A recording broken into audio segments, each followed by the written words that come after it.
Jayce is doing the would you go back in time and kill baby Hitler. We're gonna use that in the trailer. Like Viktor says, two sides of the same coin. That's him and Jayce. Jinx becoming Jinx was unfair and not her fault, and the deck was stacked against her, and all of that might be true, but it still required her making that first decision in order to step out of that situation. You see the person who's going to become the ultimate antagonist of the show, doing everything right for the right reasons. You're saving powder, you're using the Z drive, you're being cool, you're being a hero, but you're encapsulating what the entire show is about. What is happening here? Gosh darn it, Isha. This might be another episode where we cry. Welcome back, everybody, to Frame of Mind, where psychology and filmmaking meet at the intersection of storytelling. My name is Jordan. I'm a video editor. My name's Curtis. I'm a psychotherapist. Now, we promise, guys, moving forward, this will not be an Arcane-only channel, but it will be for the next 24 hours because Season 2 just ended, and oh boy, it was interesting.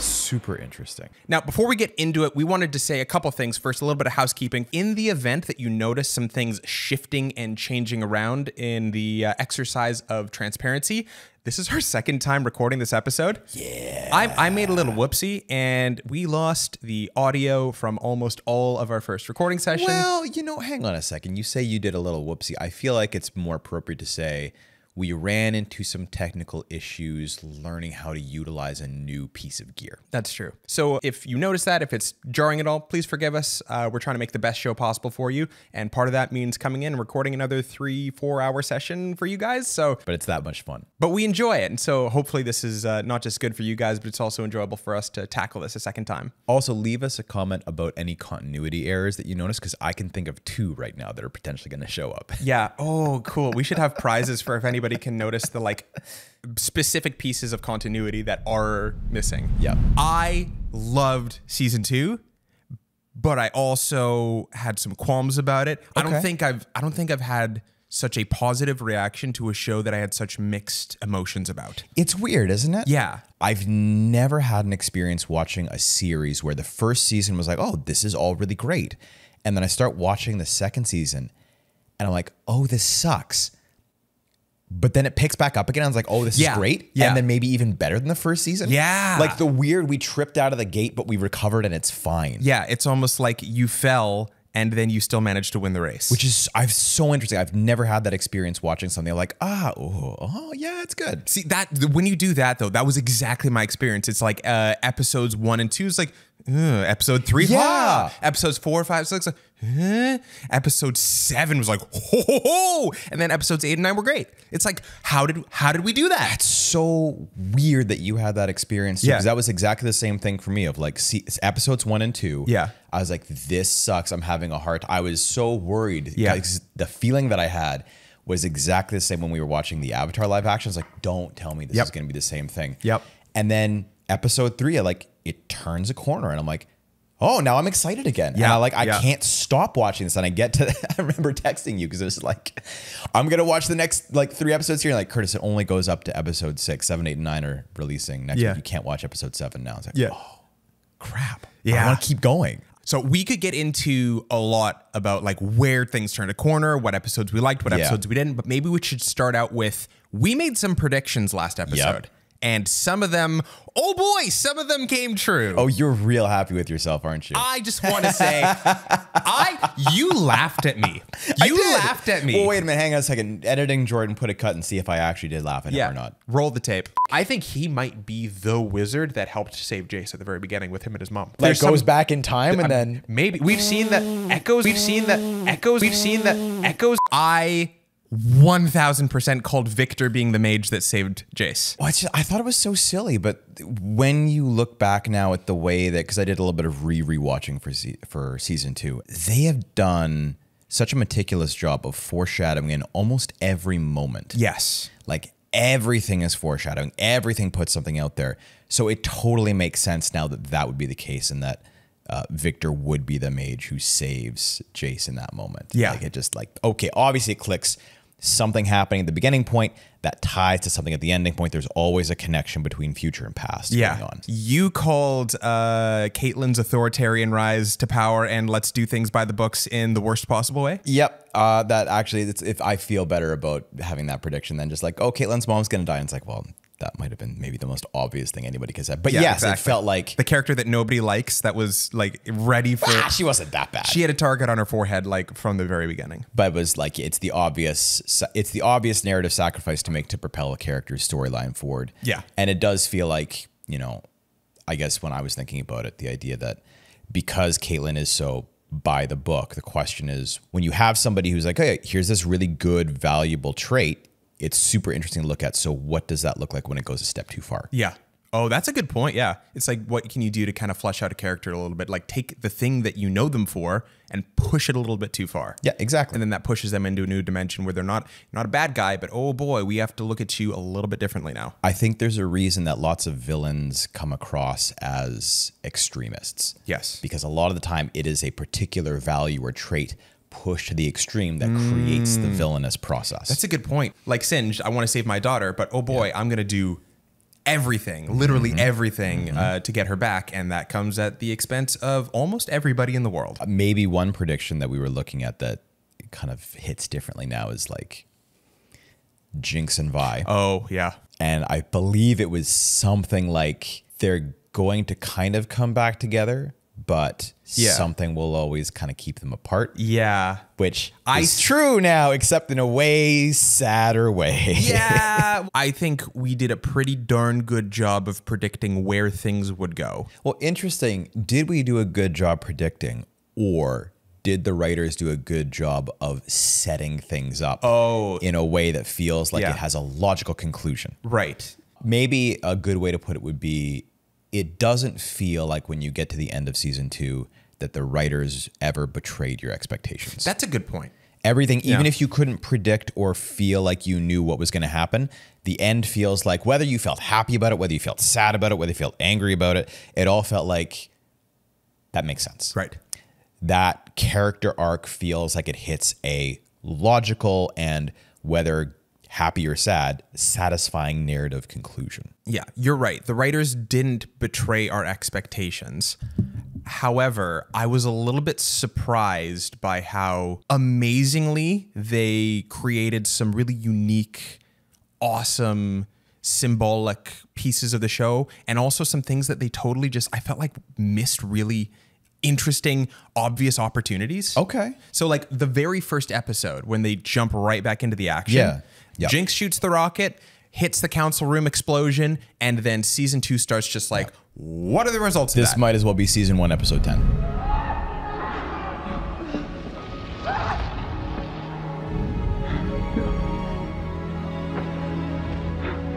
In one respect, you can say, cool, they're not wasting any time. They're just jumping right into the meat and potatoes, like what everybody wants to know. But at the same time, I'm like, this doesn't feel very Arcane.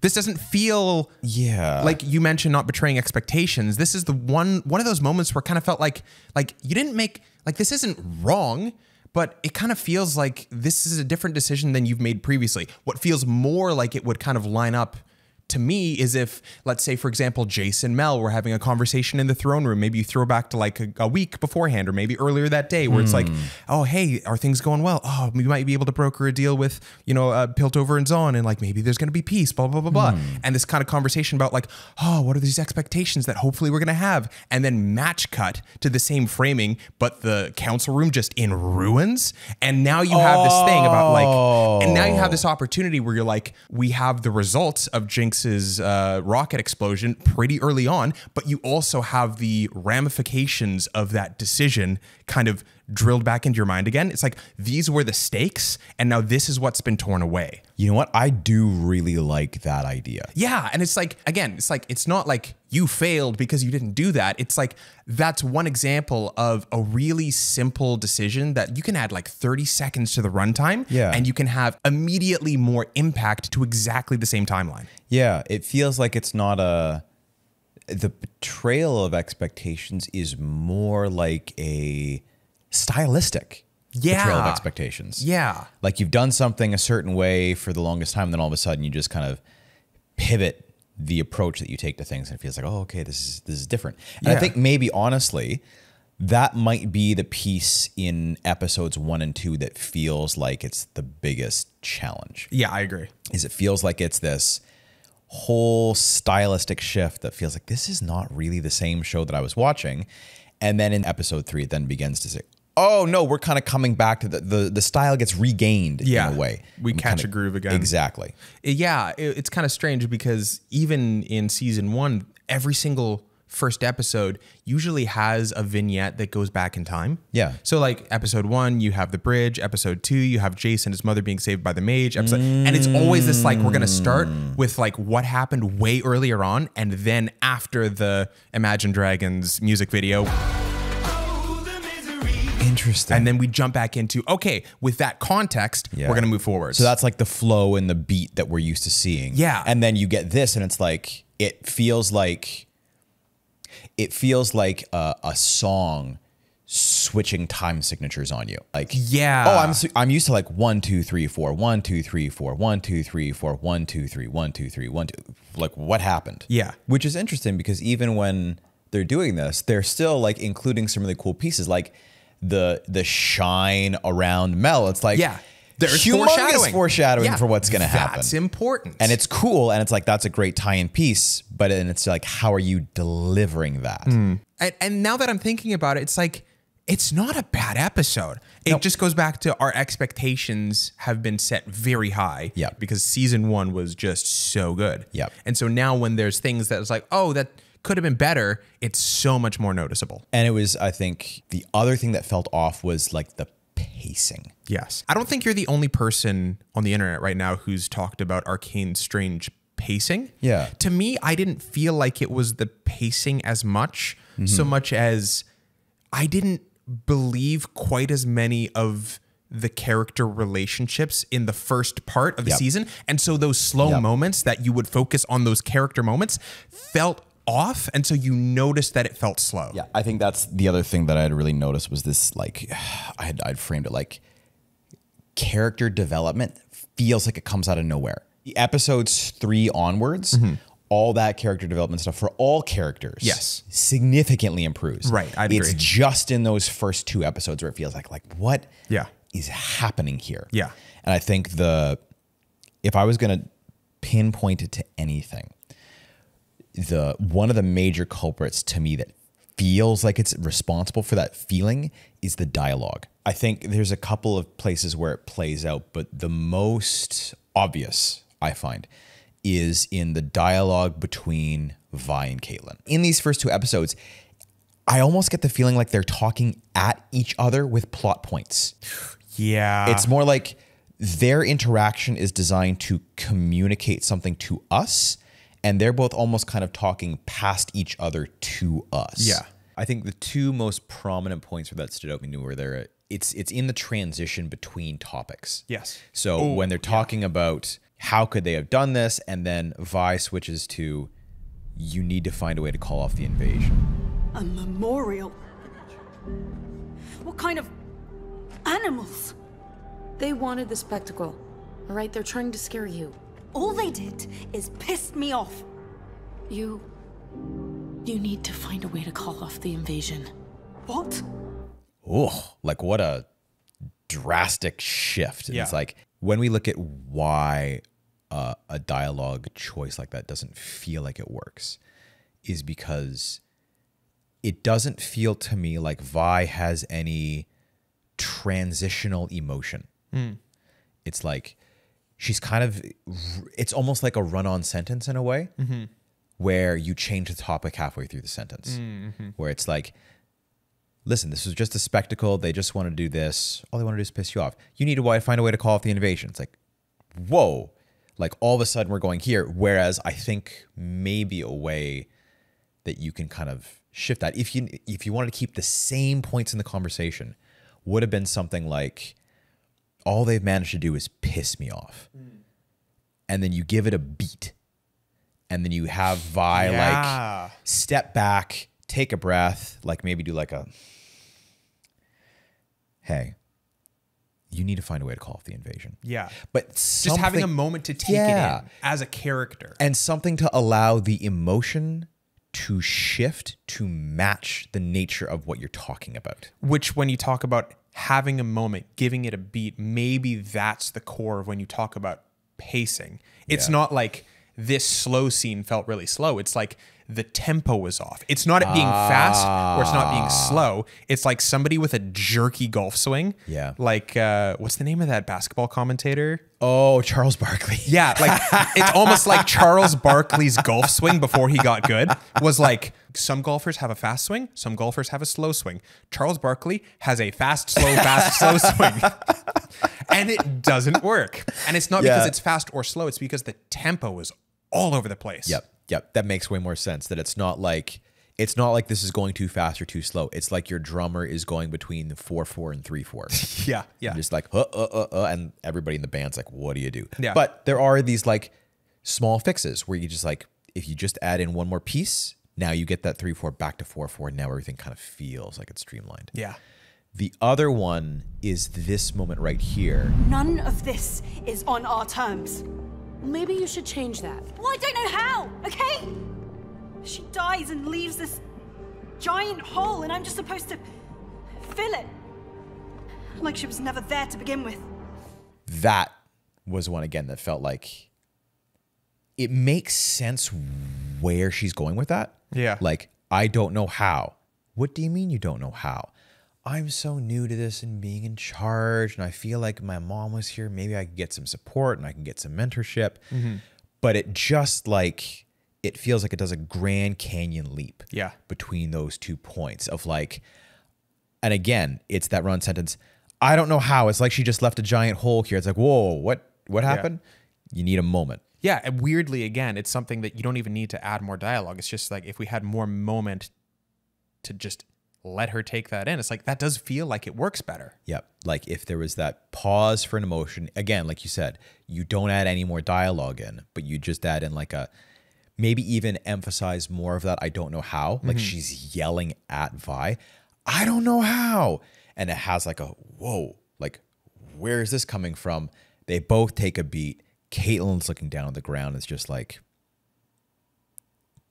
she leaves this giant hole. Yeah. And then all of a sudden, okay, now you've got a moment again where, especially with Vi and Caitlyn and their relationship, to be able to go from like intensity to, calm and connection and go back and forth. And it would make some of these moments feel a lot more like when she goes and grabs her, she can say, hey, it's going to be, that would make a lot more sense if you had that moment of a beat where both of them could go from the emotion of intensity to softness. But as this one goes with the pacing, it's like we're going straight from intensity to softness, and it feels like, it doesn't feel like how a person would respond. Sorry, I was just thinking about Charles Barkley's golf. Just thinking about his golf swing again. I just got distracted for a moment. Well, isn't that appropriate how something that is off tempo and jerky and wild like that can be so distracting? It's true. Just like how when it's in the dialogue, it can be distracting from the experience of the narrative. Yeah, I think that's a good point. It's a weirdly on point illustration. So I'm glad funny. I thought of that. Oh, man. Apologies to Charles Barkley if he's watching this. I want a gif of that golf swing now. And it's ironic, too, because we have contrasting scenes where this doesn't happen, and they're actually crafted in a way that feels like, oh, I love this dialogue. Yeah. This is so good. And ironically, the other one that I feel like is a really good example of this also involves Caitlyn. So it's not like this is a character thing. This is just like how these two characters are placed together and written to interact has a huge difference in how it feels.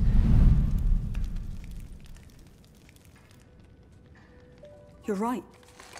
It's hers. I'd recognize it anywhere.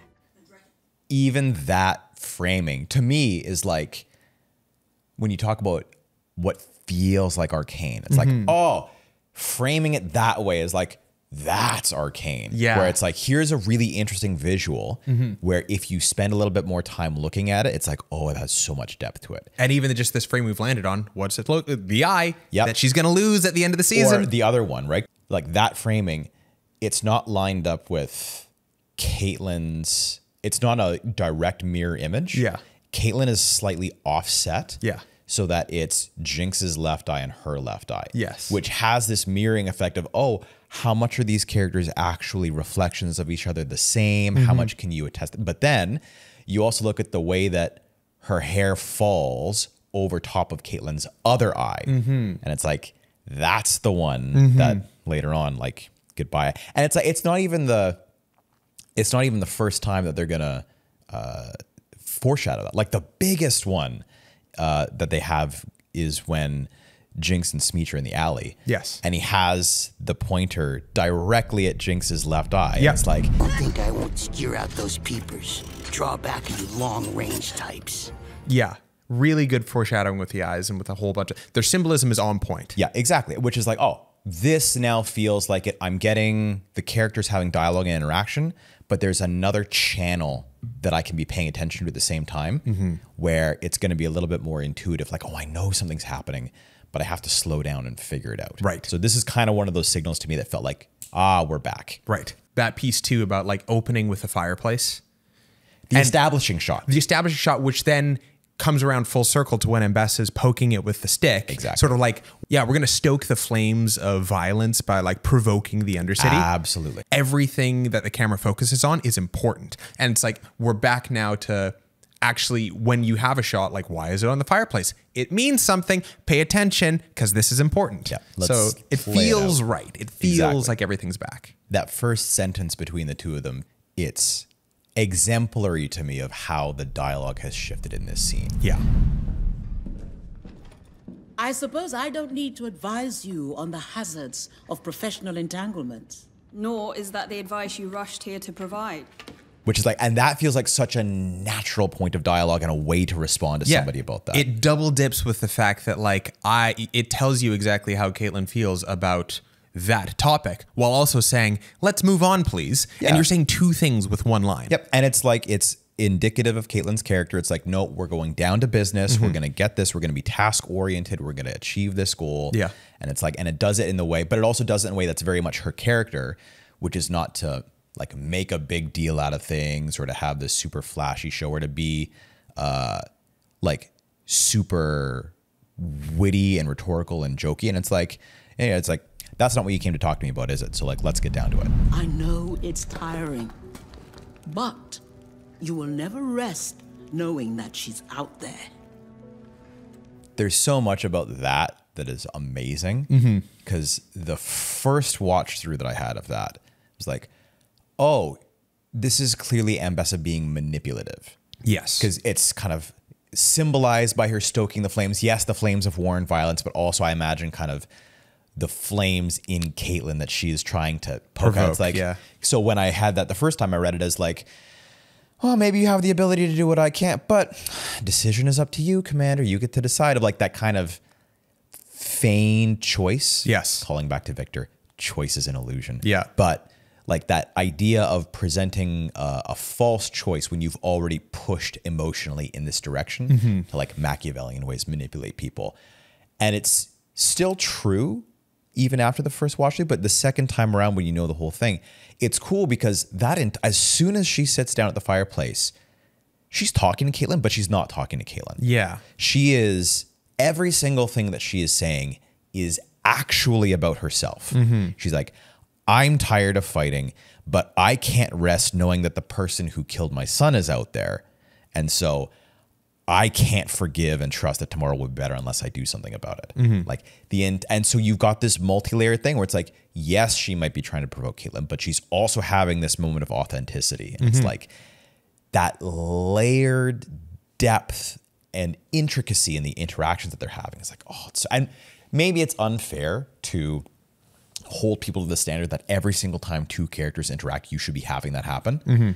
But when 70% of your show is like that, then the few times that it's not stand out. Yeah. So it's like the curse of performing things well lots of the time is that those little pieces like, oh, it stands out now. This actually is a great example, these two comparisons of one thing that we've been frustrated about with previous shows is you are making a show that we are watching as a television show, a visual medium. It's like, use the visual medium. And the previous conversation between Vi and Caitlin was all dialogue. There was nothing visual that was reinforcing anything. It's like, this could have been a radio show. This could have been like a stage play. We would have had no difference in terms of the outcome, in terms of what we felt as an audience. It was just dialogue, and everything else was completely removed, versus this, which is, we can hear what's going on. We can see the facial expressions, which are telling us maybe conflicting information that actually tells us that there's something else going on. There's visuals, there's imagery with like the poking the fire. It's like, there's so many things that are happening that are all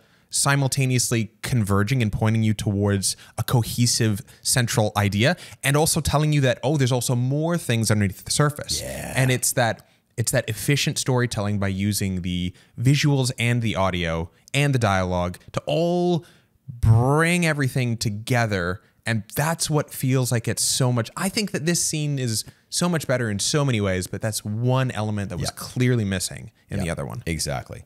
You would imagine, based on the relationship that Caitlin and Vi have, like this romantic relationship that also has underlying tension, that would be something that really elicits some significant emotional response from us as the audience. And it's interesting how you have, it kind of falls flat with maybe the way that it was framed or constructed, but then you have a character who's a lot more, you would imagine that there's a lot less there in the intensity with Ambessa, because it's like, they're kind of technically on the same side, but they might have a little bit of like grit or kind of incompatibility, because they're both in this, like, we're pushing towards authoritarian, get things done, but they're kind of maybe just a little bit askew.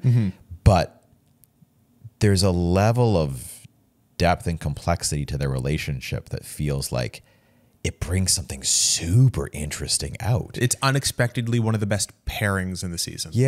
And I kind of feel like I think it really lends to the idea that I feel like Ambessa's a really strong character in this narrative. Metaphorically and physically. Yes, because she's a significant catalyst for tons of different things to happen. And she's really kind of she is the behind the scenes motivator for so many things that take place. And so I think there's a piece of that where the character who is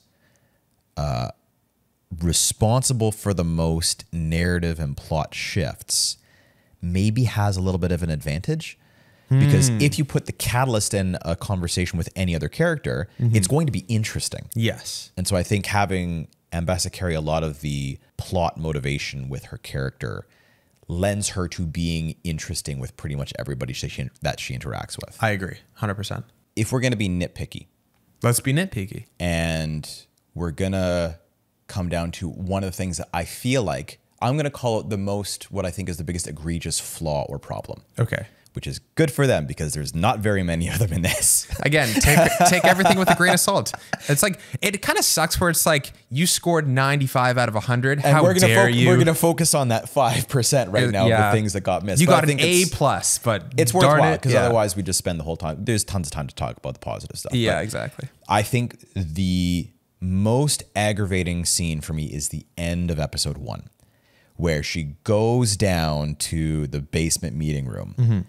And it's like, she goes through and they're like, what are you doing here? And everything about how that has been set up, I find this sucks and I don't believe it. Because what does she say to justify herself being there? This is a closed council meeting. Who let you in here? I am a decorated officer. I am a decorated soldier. No, you're not. No. What are you talking? Competent? Yes, probably the most competent. You were a security guard in season 1. Yes, exactly. Like, what she's trying to imply, that she's competent and capable, 100% true. But the justification she's using, I have gotten zero evidence for that. The change that I would make in that scene to kind of support a little bit more would, like, a simple shift in the dialogue of like, why are you down here? This is exclusive for councilmen. Instead of her being like, I'm a decorated soldier, you'll respect me. Which feels so just like, what if I was a council person, I'd be like, what are you talking about? Get out of here. What's wrong with you? But if she came down and said, as far as I'm aware, House Kierman still has a spot on the council, does it not? Yeah, that would be way better. And just like imposes, sits down, like, my father's not going to come here, so I am representing this house right now. Yeah. You are going to listen to what I say and respect me as somebody who's on your level. Yeah.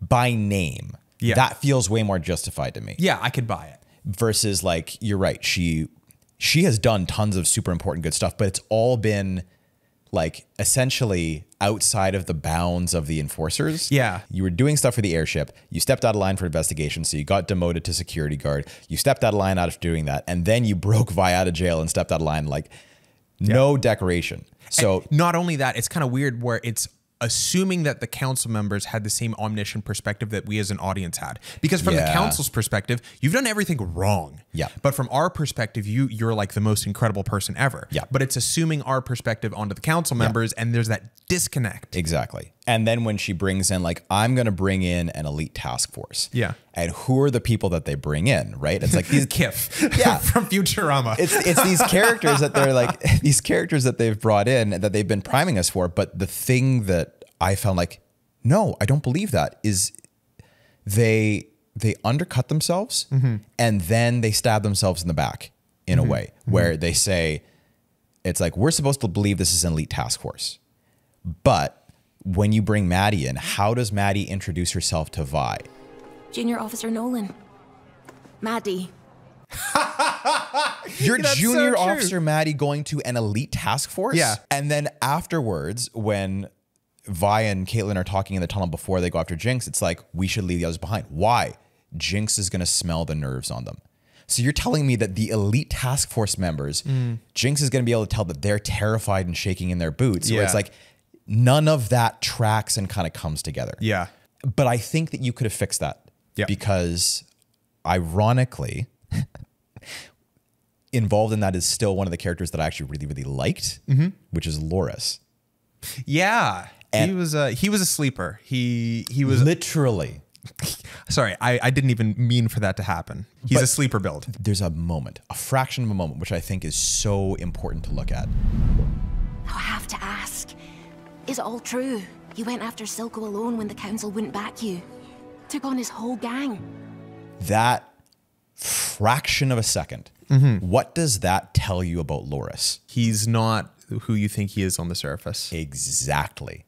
I love that. The idea of like, he is paying more attention than he is going to let on that he is paying. Yeah. And that to me feels like, of anybody who is going to be in that elite task force, I bought Loris more than anybody. Oh, that's a great point. Yeah, because that's weird, because it's like all three of them are going to be the other three beyond Vi and Caitlin added on, and he's the only one that actually makes it feel like I could get Officer Kif from Futurama too. I guess he was attentive. He was kind of like, yeah, but Maddie's just so well. It's like Maddie says something that detracts. The other guy, you feel like you're not really giving me anything. This, even though it's tiny, is a piece of evidence that says there's more to you under the surface. I could 100% see this playing out like Vi walks into a meeting with like all the most elite people in the enforcers.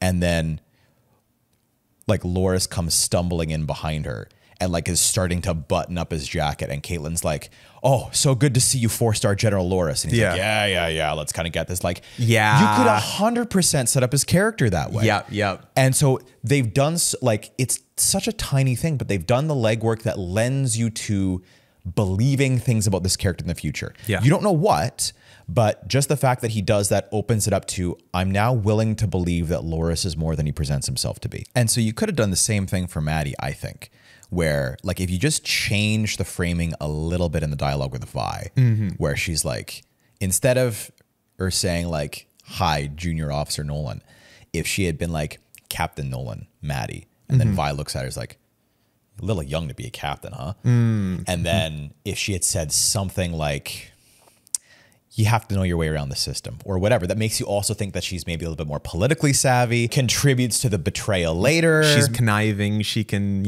sweet talk her way into different situations. Again, like you see this really nice sweet girl on the surface. But what's underneath? Yeah, it lends you to think that there's a little, it just kind of like shifts the mask a little bit. You're like, oh, there's a little more to you than that. Yeah. And it's cool that at the end of the day, the end of where the character arcs go, there is more to her than that. It would have just been nice to, I think, get a little subtle, something that you can't quite put together yet, flash of that piece right at the beginning. Yeah, now that you're mentioning it, I'm kind of sad that this scene wasn't exactly that. Like 3 new characters who you're going to see throughout the rest of the show, who Maddie has an important thing to do. Loris looked like he was supposed to, but nothing really ever important happens with him. Yeah. Really? Yeah. And then Green Monster, Kif Alien dude is like, you get the impression that all 3 of these could have been super important characters. Yep. And Maddie was really the only person that ended up being. And so it's just sort of sad that, like you mentioned, it's like we didn't get to see 3 characters who were wearing masks, who you get to see all 3 of them have like a little peek behind it. Maddie's conniving. Loris is really attentive and kind, and he kind of puts on a big oafus, front, but he's actually really smart and all that. Yep. And then maybe Kif. Like, if he doesn't have to speak, he doesn't have to do anything. If you gave him like an interesting thing about him. If you gave him like all the while they're having this conversation, just have him like old West cowboy playing with a 6-shooter, just kind of like doing this the entire time. It's like, oh, skilled, capable, totally happening in the background. Yeah. Something that could be taking place and you're not even noticing it. But again, it lends itself to later. Yeah. Well, he hasn't said a single word. I haven't seen him do anything except I saw him be really proficient with, handling a gun. So maybe I can kind of, or like even a liquor bottle is going to fall off like the side of the ledge. That's and great. then he like, and just like catches it with his foot. That's and then a like great point. Just like something little and subtle. You don't even have to do anything differently in this scene where it's set up. Because like when he kicks the liquor bottle, that can just be one that's falling off and then he just goes. Yeah. That's a great one. I love that. Or it doesn't have to be that, but I see what you mean. And then if there was something that sort of showed that there was more to him even beyond that, that'd be cool. I'd also love it if like he's silent the entire show and then he has one very prominent important line. Yeah. Like, I don't know. It just felt like this was a missed opportunity again. Again, great show, but missed. Is that what Arcane season 2 is? It's like great, but missed opportunity. That's like the tagline basically. But when you've missed the opportunities with maybe one of what feels like your main protagonists, then it makes sense where, for some of the secondary, tertiary characters, they might fall by the wayside too. Yeah. Although, now that I've had some time to sit a little bit longer with some of the stuff, I feel like I initially had some, I'll call them, I don't know if I want to call them irritations or like feelings like there were some lost opportunities with Caitlyn. And now I'm less confident about that. Now I feel like maybe there were some things that I wasn't seeing that might actually be really cool. And maybe there were some missed opportunities, but at the very least, I think there was some setup for something that could have been really cool. Okay. And I'm curious if you would have the same take on this or not. Let's hear it. This is partially catalyzed by Maddie as a character. I feel like Caitlyn's entire story arc, the primary theme, is betrayal. I could see that, yeah. Guy in the Undercity with the shimmer. Ooh, okay. Going after Jinx. Yep. Vi betrays Caitlyn, or at least that's what it feels like to her. Yeah, yeah. You pick Jinx over me. Caitlyn then betrays Ambessa. Maddie betrays Caitlyn. Ooh, okay. And part of why I think that really stands out to me is it feels like when I think about that as a primary theme for Caitlyn's character, how it does seem like it would contrast really nicely with somebody whose primary, let's say, motivating character trait would be honor or integrity. Yeah, I could see that. It kind of slips under the radar actually, but and that's what I wonder about with the missed opportunity is like, Yeah. it's so cool. And there's so many things that stack up for it. Like, it's interesting to me how you make that the character arc for your character who, based on the weapon they use, their biggest asset is their precision and their vision, their ability to perceive things. Oh, I see. And the fact that your character, who arguably would have the highest abilities in perception, cannot detect the intentions of the people around her. That's a good point. Is super interesting to me. You know what, that really comes. I didn't buy it when you said it before, but that description of it, I think the paired with that perception piece, that visual acuity, and like the reoccurring theme of the eyes, like being able to see this coming, and the fact that what is the cost of the betrayal that she experiences? Yeah, your vision. That's a good point. Yeah. She loses the thing which did not serve her in the end. Yeah, I like that. I'm torn because I kind of, when I'm looking back on it now, I kind of want that to be a little bit more like prominent, right?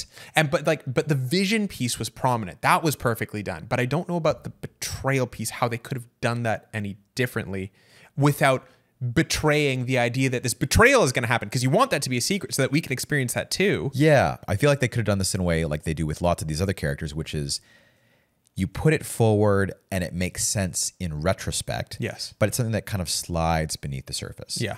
Like the part where when Maddie meets Vi, she says, After the sheriff betrayed us, well, let's just say, it's nice to know there's still good ones left.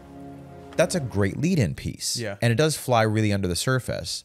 It would have been nice, I think, maybe something like in the beginning of episode 4, when kind of Maddie's waking up next to Caitlin. She has lots of dialogue moments in that. It would have been really nice if there was something about Caitlin's ability to trust Ambessa. Ooh. And it could be even something as simple and as under the radar as like a question. So if Maddie was going to ask Caitlin, do you think you can trust her? It has that double meaning. Yeah. Where it's like, do you think you can trust her Ambessa, but also do you think you can trust her, person that you're I see with? what you mean. Or you could have Maddie make a comment of something like, you seem to have such a good judge of character. Which then totally flips itself on its head at the end. Yeah, something like that makes a lot more sense. Either way, it feels like you're right. They did have a bit of a missed opportunity with giving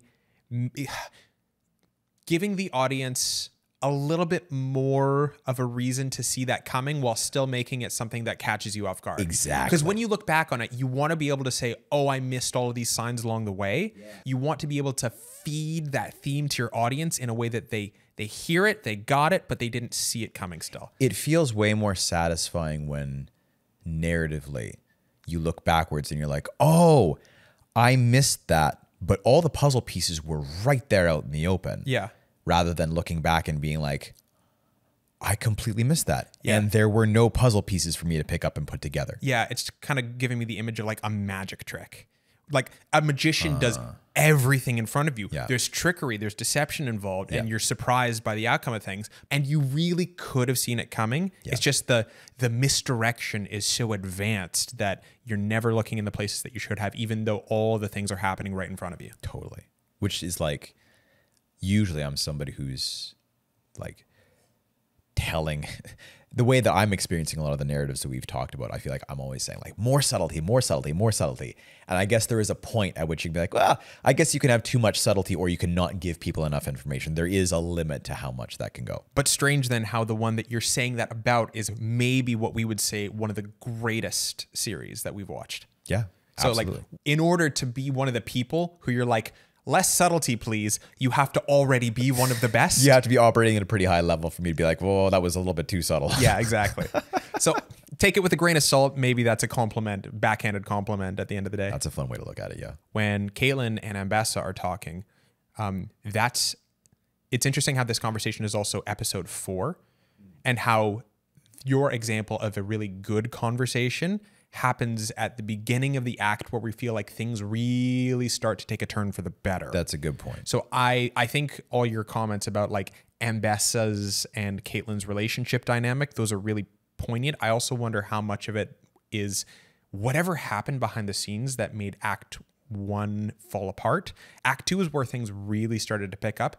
And I wonder if maybe this is also the writers getting their bearings about like, oh, we need to get back on our feet a little bit here. Yeah, I feel like it kind of was a gradient because there were points in episode 3, like Ambessa and Amara on the ship, the Black Rose scene, Yeah.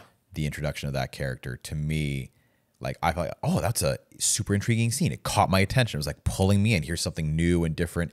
And it didn't feel like the dialogue was egregious to the point where it was just going to destroy everything. Yeah. So that felt good. And then I thought the fight between Jinx, Isha, and Savika, and Caitlyn and Vi started to introduce a whole lot more of these elements of, oh, now there's complexity coming back into this narrative. I loved the piece in that fight where Jinx is talking about the story that Vander used to tell them. Miners trapped underground, air running thin, but then some wispy wind woman wafts to their rescue. Oh, this is kind of useless information. And then when Savika cracks open the tunnels and all the air starts shooting through, it's like, oh, all that stuff about the wind goddess kind of makes a lot more sense now, but carried them away into this. It's like, oh, so that was foreshadowing. Lovely. And that was a moment to me of like, oh, this is feeling good again. Yeah, it's like, oh, we're back. Yeah, exactly. Things matter again. That was a tipping point where it really felt like we were coming back in the right direction. The moment that I really felt like we were getting back in the right direction, it was when the task force went down into the underground. Yes. Because it mirrored from season 1. Where all of the enforcers were coming down in the gas masks. And even though it wasn't the same idea, it was this green fog coming through. And it was the same image of enforcers coming into Zon. But this time, Vi was on the enforcer side, which then kind of reinforced the idea that like, hey, she's actually switched sides. She's now, as much as it might be reluctant, as much as it might be for specific goals, she has at least symbolically changed sides. Yeah. It was nice too to see like the transition point where they, I don't know if there's any further narrative purpose to this, but like seeing Jinx using Clagger's goggles. Yeah. And then dropping them. Yeah. And then Vi picks them up. Yep. And then the whole teardrop comes, that motivates it. But then later in the scenes, you also see that Vi is now wearing those goggles. Yeah. And it's kind of now reinforced. It's bringing back elements of her lead character design into Arcane, which is like, oh, those are like some really nice small touches. There were all these super cool elements where like Caitlyn shoots off Jinx's finger, but then she also shoots off Vi's finger, and it's like, now where are we at in this kind of standoff situation where whose side are we really on? Yeah. The moment where they're going back out of the tunnels and Caitlyn and Vi get into an argument, and Caitlyn hits Vi with the butt end of her rifle. Yeah. And it was funny because you had this moment of like, that wasn't nice, but it wasn't that big of a hit. And Vi starts crying. And then you look at her face in that shot and it's like, oh. Yeah. She's not crying because she got hit. Yeah. She's crying because Caitlyn hit her.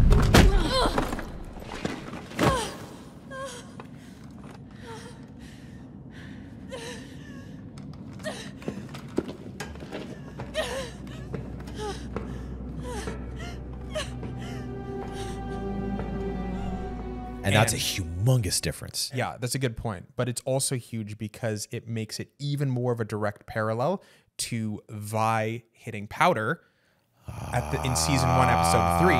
You have a mirroring of that scene. Vi hit Powder and left, and now Caitlyn hits Vi and leaves. And Vi's left in this place where she's now crying, watching Caitlyn walk away. And it's this amazing parallel where it's like Vi gets to experience what she did to Powder full circle. Oh, wow. And you have a new perspective where what does it look like when a character is able to experience exactly what they did to somebody else? And again, it's hidden. It wasn't so obvious and on the nose. You're like, oh, that's season 1, episode 3 when Vi did this to Powder. It's like, it's subtle enough where it's calling back all of those same emotions and it's doing exactly the same thing, but you don't catch it unless you're really looking for it. You know what's cool about that then is that now makes way more sense in terms of how it motivates Vi when it comes to becoming like pit fighter Vi. Yeah. I feel like really is her Powder to Jinx transition. Yeah. Because it's like, what was the impact of that event on Powder? She becomes Jinx. What is the impact of that event on Vi? She becomes this kind of slightly different person. Like there's a shift here, which is super cool. And it also then feels like it really lends itself really well to motivating Vi to reconnect with Jinx. Yes. Because now it's like you said, with that empathy. Yeah. Now we think, oh, now that I know what it felt like when I did that to you, maybe I'm having an easier time seeing things from your perspective. Yeah. It makes that coming back together feel a lot more cohesive than just like, well, the narrative required it, so we kind of had to make them come back together. That actually is like a one little moment like that, just like a pop to the gut. And it feels like it makes the rest of where the story goes so cohesive. Yeah. There was something I loved about the almost montagey way that it goes through a bunch of different experiences, but it kind of does this smooth emotional arc where like Vi's kicking everybody's ass. Yeah. But she's also kind of continuing on the alcohol problem. And slowly that energy that she's putting into beating everybody up, like it kind of starts to fade and she starts to lose it a little bit. Yep. And I love seeing that collapse in her because it was like when we're looking at what somebody is expressing in therapy, a lot of the time people will look at the emotion that somebody's presenting in front of them. And what we tend to see, especially when somebody's dealing with something challenging, when they have a wound or a core pain that they're faced with, a lot of times people will actually present what's called a secondary emotion, which is an emotion that's actually a response to the thing that they're really feeling. So I liked seeing the secondary or kind of covering emotions that Vi had of like the anger and even kind of like the drunk jovialness that her and Loris had. Like those pieces start to fade away as the real primary emotion of sorrow and loss started to show up. Caitlyn hits Vi. Yeah. And it brings up that like, oh, sadness. But Vi being the person who she is, like the hard-nosed, headstrong, bull in a china shop, get things done. Yeah. She can't really operate in the world with that feeling. She needs to put something else for it. Let me go beat up a bunch of people and let me just go smash some faces. I'll be angry. I'll get all this out and I'm going to present to the world that way. So it covers up and protects that sorrow and that hurt. I see. But you can't keep that up forever. Right. And over time, like she starts to come back to that primary piece. I like that arc with Vi. I think it was cinematically very strong, that montage that you're talking about. I think the thing that in the moment ruined it for me was how quickly she sees Jinx and just changes character. Hey, we got Dad back and now we're going to go on this new adventure. And it just pulls her up from that moment immediately. Maybe before we get into that, how do you feel about Warwick?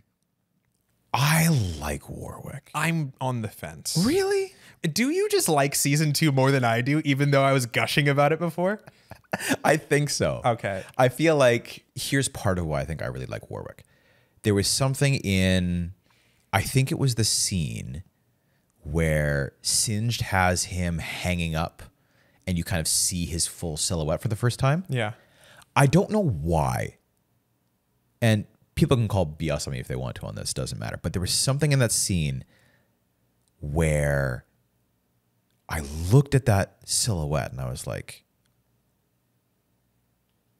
that's kind of like Vander.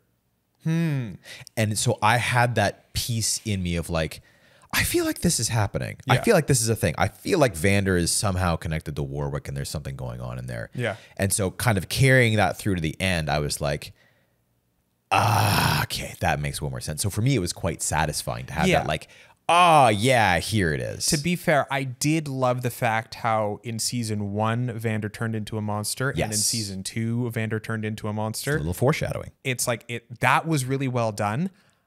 I was a little bit confused by Warwick in some places. Okay. About his purpose, what he was bringing to the overall story. Because like, you got Vander back, but I still didn't really feel like we got Vander back, if you know what I mean. For me, Warwick felt a little bit like a Deus Ex Machina, where this thing happens that sort of we need it to happen. It was the only character who I felt like you could have any sort of an argument to say it feels like they threw this in because they had to satisfy the League players.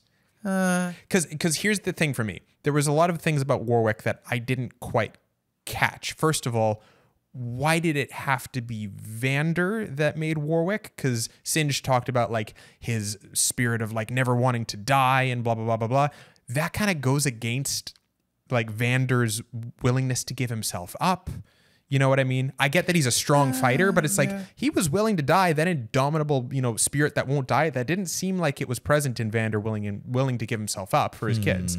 The other piece was like when he talks about this is the only way, or like Vander's the closest I feel like I've ever been able to finding eternal life and therefore saving my daughter. It kind of felt like okay, like I don't really feel like I'm seeing the reasons for that beyond you just telling me that. So it kind of feels like Warwick was like, although I love the idea of Vi and Jinx being confronted again with a different version of their dad, that's a cool element. I enjoyed that piece of it and what it brought out of Vi and Jinx. I just thought that Warwick himself felt out of place in a sea of otherwise very well-crafted characters. I don't know if I agree with that. I think differently. Tell me. I feel like I fully get Warwick being justified because he's the experiment that Singed is using to try to get his daughter back. Really what he's doing is he's transitioning consciousness. Yep. Because he's pulling Vander from his own body into this crazy wolf body. And part of what Singed is attempting to do with his daughter is he's attempting to pull her consciousness from her into a construct. And so it's this experiment of like, how do you get this right? And so it kind of makes sense to me that Warwick would be the source of that. I mean, whether or not it's like, could it be anybody? It could be Vander. Maybe the Indomitable Will is helpful in navigating what seems to be with every single person that Singed touches, a really painful and uncomfortable process that you have to endure in order to get somewhere else. Yeah, including Viktor, when you think about that. Yeah. In a metaphorical sense. True. It's a good point. Because like as a kid, like he meets Singed and that's what sets him down this path to begin with. There's something too about the theme that we're talking about with how you forgive a monster. Warwick feels like the most clear embodiment of that. He's the closest to being on the nose that you could get, really. Yeah, he's really the visual symbolism of monstrosity. Yeah. Whereas everybody else is kind of a more under the surface approach. Yeah. So, I don't know. I feel like there's a couple good reasons to justify him being in there.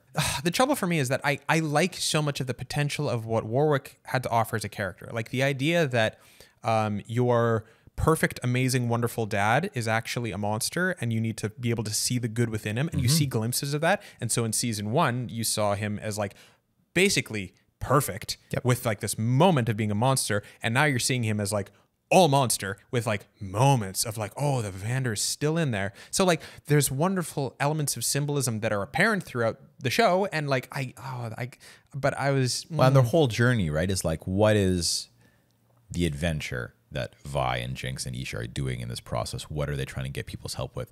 They're trying to pull the person back out of the monster. And I think there's something valuable about that when it comes to this theme of can you forgive a monster that's running through? Yeah. There's another piece of what Warwick serves, or Warwick being used as a vehicle to bring Vander back into the narrative, that I think connects well to some of the other pieces that showed up. Do you remember Ambessa's monologue to Caitlyn when they are on the ship practicing and training combat? I do. I don't remember it word for word. So Ambessa was talking about what the Noxian version of strength means. Yes. Having 3 components or 3 elements to it. 1 being vision, 2 being might, and 3 being guile. And then when you think about the different characters that might be represented by those things, I feel like Vander is very much represented by vision. Like one of the visionaries of Zon with him and Silco, but also the visionary in terms of leading his people through this conflict that they have with Piltover, you know, being the one who can have the vision to say, okay, I need to take this approach even when everybody else doesn't understand that, because I think we should fight back. It's like, no, I can kind of see the things that you guys can't see. So he feels very much like he's epitomized by a vision. There's might, which is that use of force in your environment, which feels like it's very much epitomized by Vi. Like the person who literally punches her way through any problem, she's using might. And then guile, this idea of I'm not using honor, right? I'm going to kind of, from the shadows, attack while hidden and kind of use traps. Like, everything about Guile to me says Jinx. You have those three characteristics that really feel like they epitomize this family of characters. Oh, that's a good point. And so that to me feels like that has to be intentional, because you don't say all that stuff. And you have so many other ways that you could structure the Noxian idea of strength. I just had a realization, but keep going. So you have those three, which feel like they're really on the nose for being Vander, Vi, and Jinx. Yes. And then you have this moment where these three characters are coming together, which feel like they epitomize, hey, what does it mean to be strong? You need to have all three of these elements, these people all working together, coming back connection. This is where they're the strongest. Yes. Right? And then you have Ambessa saying, I've also discovered a fourth element, which is sacrifice. And then who is the little addition who comes into this family group hug? Yeah, that's exactly what I just realized now in this Isha, moment. who symbolizes sacrifice. Gosh darn it, Isha. This might be another episode where we cry. I would not be surprised. Like, I believed you when it was just the three of them, but that little Isha addition is that definitely I'm bought in. It's the thing that feels like it 1000%. makes it locked in as intentional, Yeah. right? Yeah, very much so. I gotta say, Act 2, although it wasn't my favorite, I think it was one of the most creative of the acts. Yeah, how so? I really liked, the thing that made me think creative was when you're talking about the group hug there. It's in the mushroom mines. The bioluminescence mine. I love, that's such a throwaway thing that was such a memorable, creative, cool decision where it's a bioluminescent cavern that's based on sound. And so you immediately have tension and you have the ability to have this fourth dimension of interaction. So like, obviously they're doing like clap and we can, see everything light up. It adds this nice little character element, but then there's a moment where Warwick charging down the hallways and all these mushrooms are lighting up and it adds to the tension. Yeah. And it's one of these little pieces of like, that decision is not going to make or break the act, the episode, that moment, that scene, but wow, does it add something. Yeah. And it's one of those, how if you have an athlete who pulls off something really cool, but they don't just do the thing, like say, for example, you have a snowboarder who does like a 1080. Yeah. But they don't just do a 1080. They do a 1080 with like a little bit of flair. Yeah. And like the extra little pizzazz. Yeah. That's the mushrooms for me. Where it's like, from a writing perspective, it's like we have this wonderfully structured story. We have this 3-act structure. We have all these different character dynamics. And then we have this scene where just the mushrooms in the mines are also playing this little bit of a character. They're adding a little bit of an extra thing. And you can only do that if you have room to think and, process that if you've got all your other ducks in a row. Yeah. These are good writers who are doing amazing things, like just as a baseline, and then they throw in these little flares, these little elements that just add so much to it. What I'm hearing you say is that the mushrooms are the writers flexing on you a little bit. Yeah, a little bit. Oh gosh. The other thing that I thought was really creative was the fight scene between Savika and Smeech. I think that was my favorite fight scene of the entire series. Interesting. Like Act 3, some of the climactic fights there, like I liked Act 3 overall. I thought that standalone, that fight scene between Savika and Smeech was by far my favorite fight scene. For a couple different reasons. One, I think it was just overall one of the coolest fight scenes in general.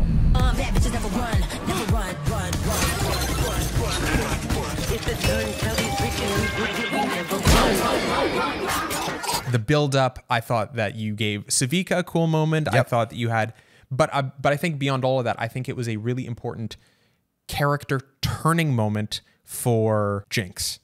Because what you have is you have more or less the introduction of Isha. Yeah.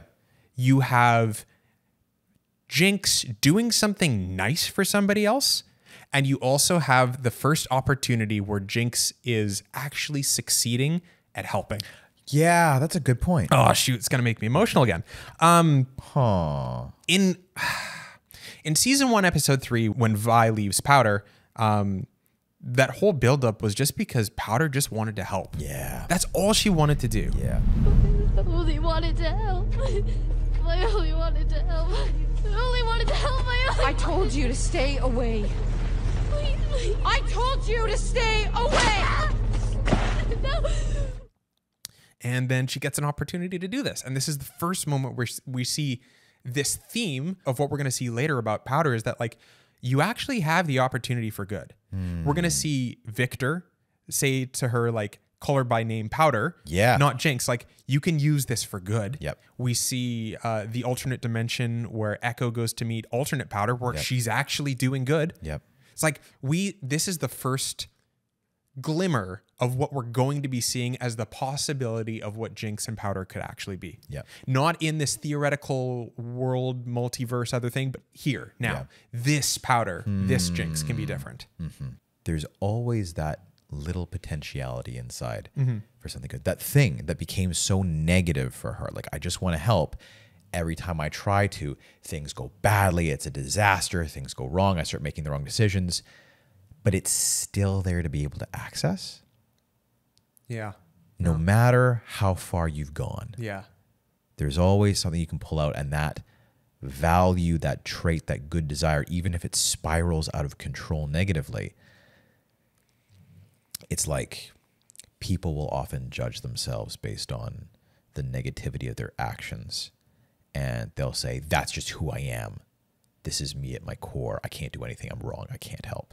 But if you can dial it back to what was the innocent essence of why you wanted to do this in the first place? Where was the good origins of that action that got twisted and distorted?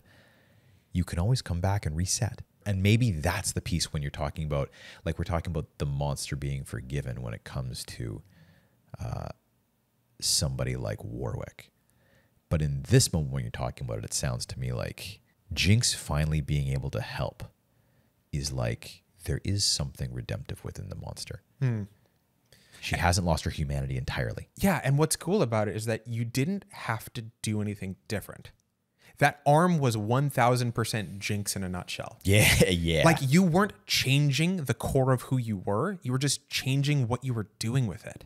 Because like that, I don't think there was objectively a worse weapon she could have given to Savika. That was also the coolest and also served the purpose within the story. On the surface, is like, what the hell are you doing? Giving a slot machine, I don't know what's going to happen next, weapon to your ally. Like, this is the worst decision. But from a character perspective, it's like, that's Jinx. It's like, you infused a little bit of yourself into what you gave somebody else. Why am I getting emotional over an arm? It's a good question. Oh my gosh. It's like, it's a weird, cool piece of symbolism, because it's like, it's taking a really fun, cool, interesting fight scene moment and using it to showcase maybe one of the most important transformations in the entire series. Jinx learning that she can actually be redeemed, that she can actually be forgiven. And part of that isn't just other people brushing aside what you did. It starts with you actually making a difference. And maybe the route that you ended up on was totally not your fault and totally out of your control. And you had the shittiest life, which put you in this direction. You can probably objectively say that Jinx becoming Jinx was unfair and not her fault, and the deck was stacked against her. And all of that might be true, but it still required her making that first decision in order to step out of that situation. She is the master of her universe. Even though it was totally unfair what happened to her, it still requires her to take that initiative and to make those decisions in order to change her situation. Like, even when the deck is stacked against her, there is still this really maybe small and seemingly insignificant space of agency. But no matter how small that space, even if just making an arm for somebody, it's not how big or how significant the action is. It's the nature of the action. It was, let me help. And finding a way to do that and be successful, that starts to move her down this pathway. And I don't think it's any coincidence that that scene is also where we get introduced to Isha. Where that symbol, like, I'm going to make a change, is also the same scene where, this character who's going to be coming into the equation, who really brings out the best in Jinx.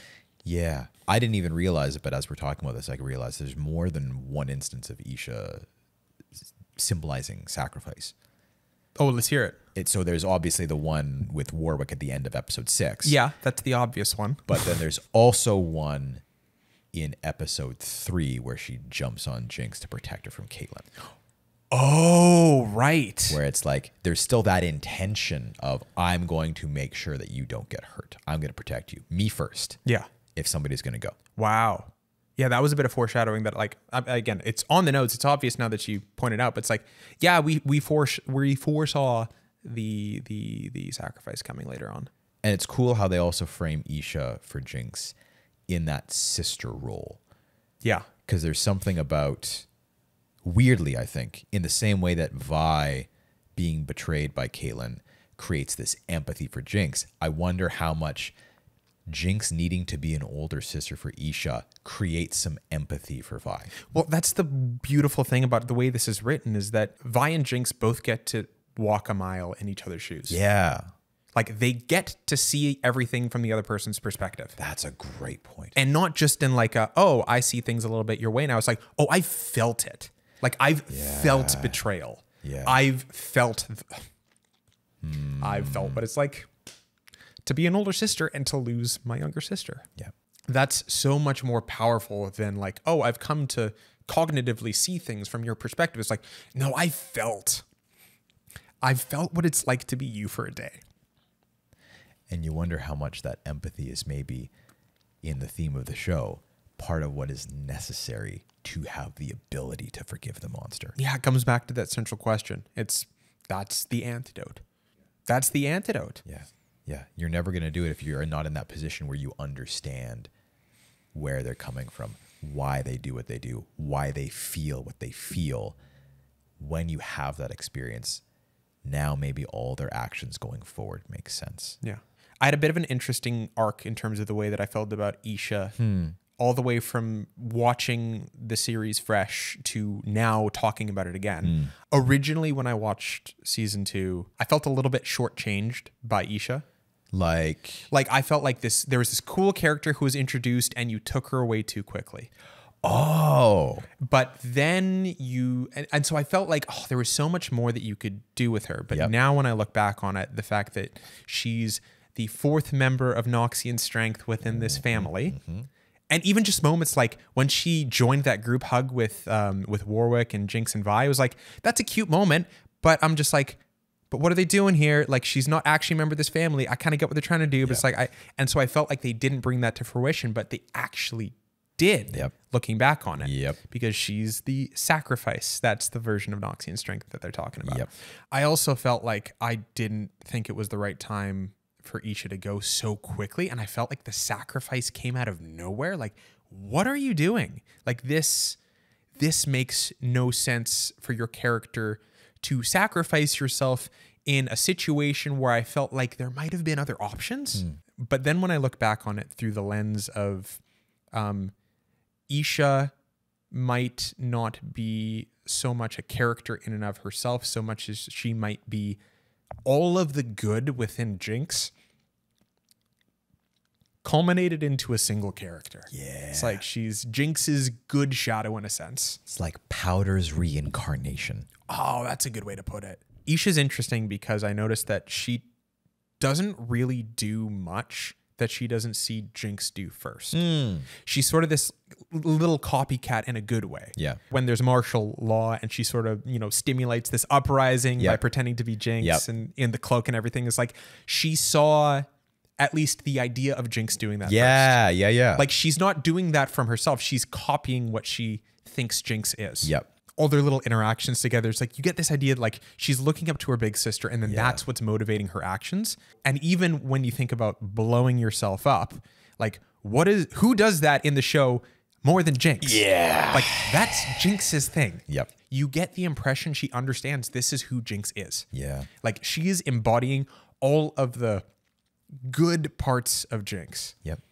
And so then when you have her have that moment of self-sacrifice and she's gone, that really feels like a breaking point where Jinx gets to decide, do I carry this forward?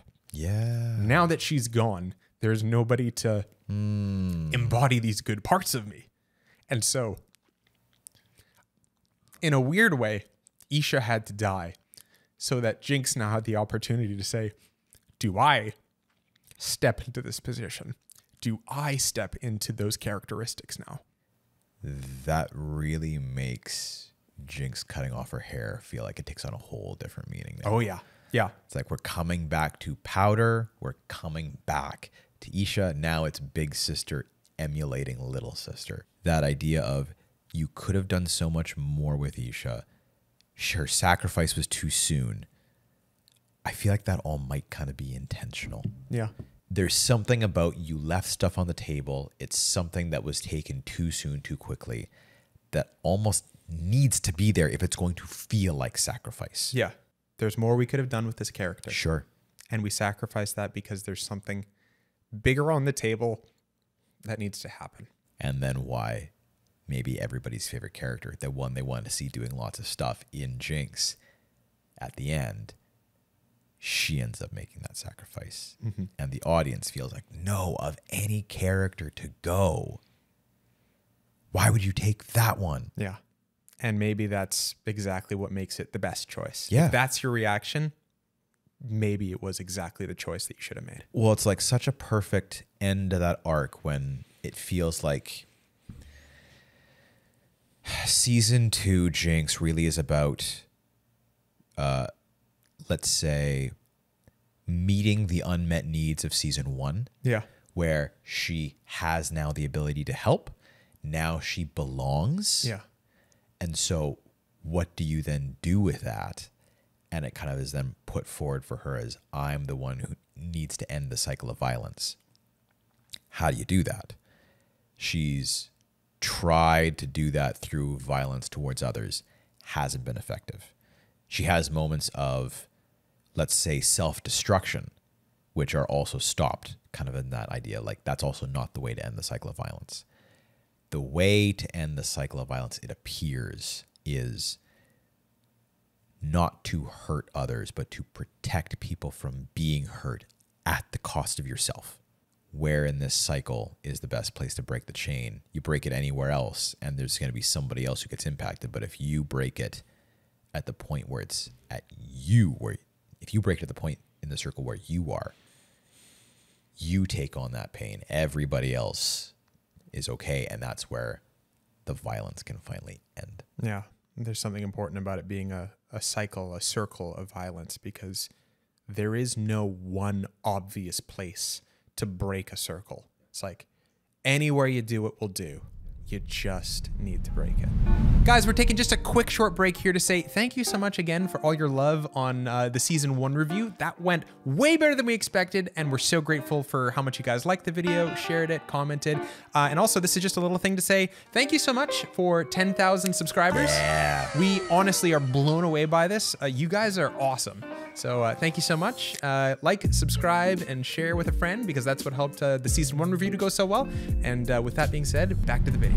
I find it really cool how at the end of Act 2, Isha sacrifices herself, and it's the very next episode, episode 7, we get to see good Jinx, good version of adult Powder. Yeah. So it almost like, I don't want to say I called it, but like Isha having to die so that Jinx could step into those good elements of herself. Yeah. It's sort of like, that's exactly what happens. Yep. Like, as soon as Isha dies, we get to see what would it look like if Powder didn't become Jinx, she just became good Powder, good Yep. adult Powder. Exactly.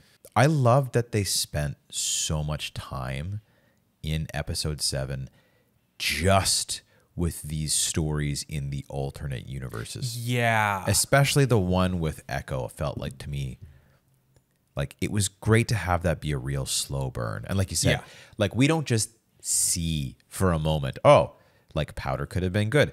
We like really get to marinate in who is good Powder. What is this like? What is even like the ramifications of how that impacted the rest of the world? Mm-hmm. Benzo's not dead, where Vander and Silco have kind of made up and they've reunited. Like there's so many good pieces of that, but contrasted really well with something that that first moment where we're introduced to Jinx when Ekko shows up in the new universe. Yeah. And it's like the first thing that we see isn't actually Jinx, but it's her reflection. And it's not the reflection of good powder. It's like that weird mirror image of old Jinx in the reflection, but good powder in real life. Yeah. In many ways, that's going to be like our experience of what Ekko is experiencing. Yeah, we get to, oh, that's a good point. Because he's seeing like, oh no, this is Jinx. And then he responds to her as if she's Jinx, but then it takes him a minute to be like, oh, this is not actually the person who I'm used to. Yeah. I think a slow burn, the way you put it, is actually really good, because I remember feeling this when I was watching episode 7, where simultaneously I was like, oh, I love how slow this is and how much time we're getting to spend with each of these characters. Yep. And oh no, how in the world are they going to wrap up all of the rest of these storylines when we only have this much time left? Like every second that you spend here, like there was a tension, because I was like, you need to get back and fix some stuff.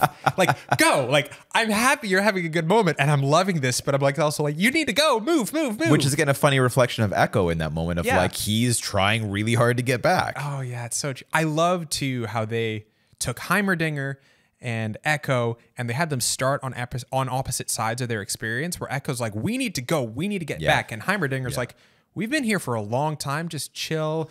Maybe we'll never find a way, just get used to it, sort of a thing. And then by the end of the episode, like Ekko wants to stay. Or he's kind of like more inclined to, he's like, oh, I'm starting to like it here. I'm starting to like this reality. And then Heimerdinger's like, you gotta go, get out of here. He's like, no, I'll fix the machine and like make sure that I pop you off back to the reality that needs you. And there's some other stuff too, which is really cool. There's a moment where they're dancing together, her and Ekko. Yeah. And it's in super, not just slow motion, it's in like stop motion. Yeah. It's a weird moment of like, this is an artistic choice. It's cool. But what's wild is that frame rate that they were doing that scene at was exactly 4 frames per second. Really? 4 frames per second. That's crazy. Which it's a part of the story. It's like, how far can you go back in time? Ekko, 4 seconds. And that's also how do you know? Yeah. Well, because I have your guts on my face right now, Heimerdinger, so I'm pretty sure only 4 seconds is the way that we have to limit this. And then League players will know that's a part of his character in the game. Anyways, so that's one of those things where it's like, again, it goes back to the mushrooms. It's like, is that going to make or break the show? No. But gosh darn it, that's a little flex from the filmmakers. It's like, you sneaky little dogs. I love it. Like super intentional choices that you're not going to understand if you're just doing the watch through, but you have to go back and be like, why is this look this weird? Oh, because of this, and it's connected to that. And it's like that. I do love how it feels like, it doesn't feel like there's anything free floating. They're all connected in some way to another part of the narrative. It's all sewn together. Yeah, there's nothing that's just because, or, ooh, wouldn't this be cool? It's like, this would be cool because there's a reason behind it. Yeah. It's intentional. And it's one of those things where I think one of the things that we've come to find, I think, that makes for a really good story is when you're rewarded for digging more. Because it shows that maybe it's not like that's what makes a good story, but when that happens, it's always the case that it's a writer or a filmmaker or a creator who really, really cares about their end product, that they want to put those little nuggets in there for you to find. And it's not so much that the nuggets make it a good story, but it's no coincidence that you only find those nuggets in stories where the creators are diehard passionate for what they're doing. Yeah.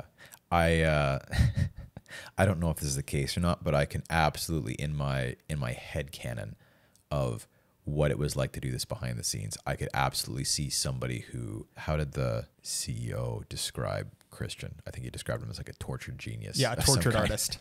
But like, I can absolutely imagine a scenario of Christian being like, we got to do this because it's 4 frames per second and doing this thing. And like the production manager is like, look, we don't have time for this. We don't have the budget. He's like, make time in the budget. This matters. This is important. And like that contrast between the logistics of how you do this and the artistic vision I think that's true in like 99% of all cases. But I think in that one example, it actually saves time because you're animating less frames per second. Point. It's like, no, let me justify this decision. Like people will have to work, like we're saving time and money doing this. The output, that's so funny. Having to render out like, what is that? 6 times less frames per second. That saves you 6 times the rendering processing time, you know, when you're exporting that shot. Some artist of Fortiche was like, oh, I got the Ekko dance scene. Yes, thank goodness. This render is going to be an hour instead of overnight. Excellent. I have 6 times less work than all my colleagues.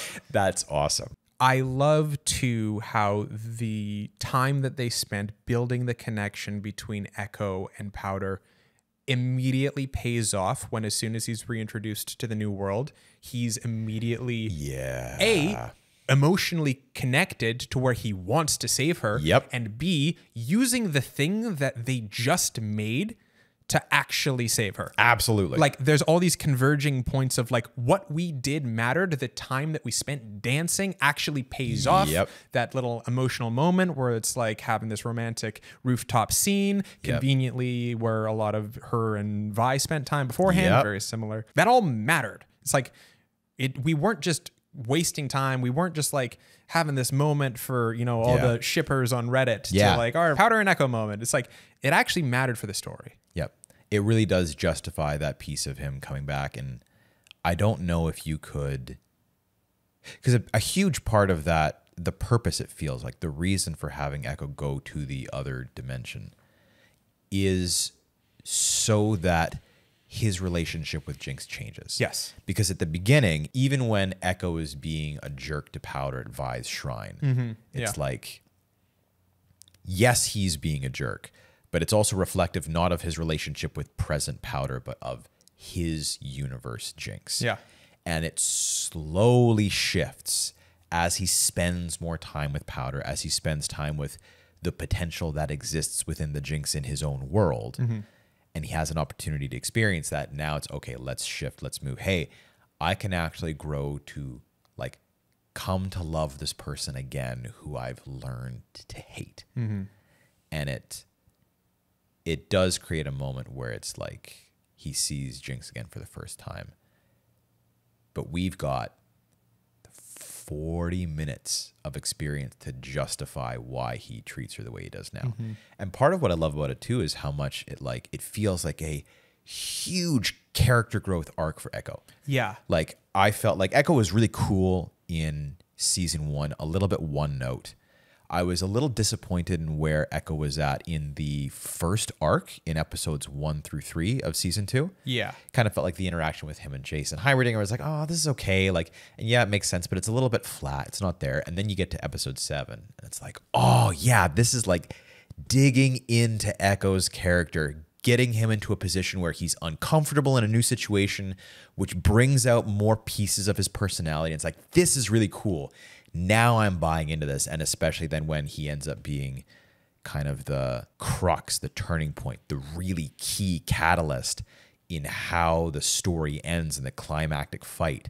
Like you're rooting for him all the way because you see what he's been through. You see all the stuff he's had to endure, and you've come to love this character for all these quirks and nuances and flaws and shiny pieces of his personality. Yeah. I like it how by the end of episode 7, he's a completely different character than he was in the beginning of episode 7. And it's a big character shift, like you said. Yeah. But what's interesting is that I didn't feel at any point in time like I thought, oh, wow, he's changed a lot. Because it was gradual. We grew with him. Yeah. And I think not having that put in your face was sort of an evidence that, oh, this was a very believable character shift because I didn't even notice the character shift. Yeah. There's that story where, I'm not sure if you knew this, but eBay, their brand colors used to be yellow. Yeah. They wanted to change it to white as their like main background default. They changed it immediately and everybody was like, what are you doing? I hate this change. This is terrible. And then apparently what they did is that every single day they just changed the color palette by like a fraction. Like one number on the hex code. Yeah. Every single, no pun intended, the hex code. Yeah. And then eventually like a couple months later, it was pure white and nobody cared because they'd been gradually brought into that change. There's such a funny parallel to psychology and therapy with that, because a huge component, I think, of what we would consider to be traumatic are changes that occur too quickly. Like one of the ways that they'll talk about it is too much, too fast, too soon. That's kind of your recipe for trauma. And it's interesting how when you talk with people and they've gone through significant life changes that are difficult for them, oftentimes it's not the fact that the change happened, but it's that it happened so fast that they didn't have time to wrap their head around it. Like the loss of somebody that you love, an injury or an amputation, or something in that nature where you've lost something quite quickly that you weren't expecting. It's different than like when you lose, say, a grandparent and they live till 95 and you see the slow decline that happens. And you have time to like, hey, like spend some time with them. Yeah. Share space, reconcile, like do all the stuff you have to do. It doesn't make it not sad, but it makes it way easier to accept. Yeah. And I think part of what you're getting at that's really cool is that there might be a parallel in terms of how you write characters, is that we want to see our characters change. Yes. We want to see characters grow. But there is like a threshold of time and space that we require to adapt to those changes, just like we require to adapt to any changes in life. And so maybe the slow burn, the gradual changes, the point change, it's like having a ladder that has one rung versus a ladder that has 40 rungs. Yeah. And it's like, it's the same length, but each of those moments that you hit makes it so much easier for me to get to the top. Yeah. On top of it being a slow change and a gradual buildup, I think one of the reasons that we resonate with it so much and it feels so right is because it does all of the things that you're talking about, and it has all the meaning that we talked about. And on top of that, it's answering that core central fundamental question, can you forgive a monster? This is Ekko's part of how do you forgive a monster. Yeah. And when he stops Jinx from throwing herself off of the platform with the bomb, it's like, that is him actively forgiving a monster. No!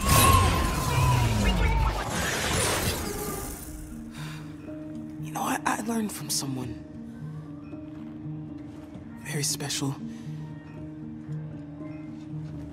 that no matter what happened in the past, it's never too late to build something new.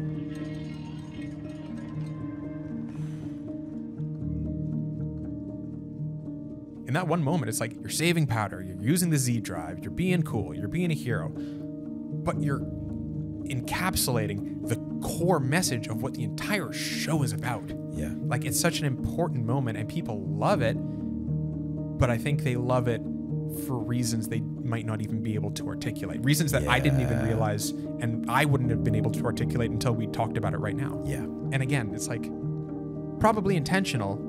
He doesn't save Jinx until after she's cut her hair, until he sees powder within her. That's interesting. And it's not because she cut her hair. That's not a signal to Ekko. That's a signal to us. It's like, we're seeing this part of it's the Jinx framing now. of it. Yeah. It's like, we're seeing it the way he's seeing it now. And it lines up. That's a great way to put it. I think we can objectively say that Ekko is, even if he's not your favorite character, gosh darn it, is he one of the coolest? And I saw another poll online that's like, who is actually the hero of Piltover? Yeah. Was it Jayce?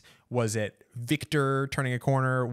And everybody was like, it was Ekko. Yeah. Ekko was the hero. He's really kind of like the last man standing. Yeah. It all would have gone to shit without him. Absolutely. Of all the things that I was most concerned about, it was probably what in the world are they doing with this alternate universe, alternate dimension, taking in Ekko, Heimerdinger, and Jayce.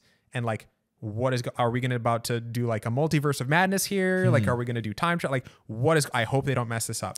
And I was so happy with the way that they ended up using that function of a weird time multiverse, tactic within a story. They actually utilized it really well. I think they utilized it well with Ekko. Heimerdinger's sort of like whatever. He wasn't the main focus. They really utilized it well with Ekko, but I'm really happy with the way that they utilized it for Jayce. Okay.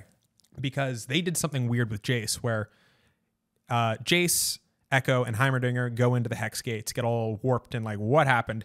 And then we don't know what happens to them. And then all of a sudden, Jayce just gets spat out. Yep.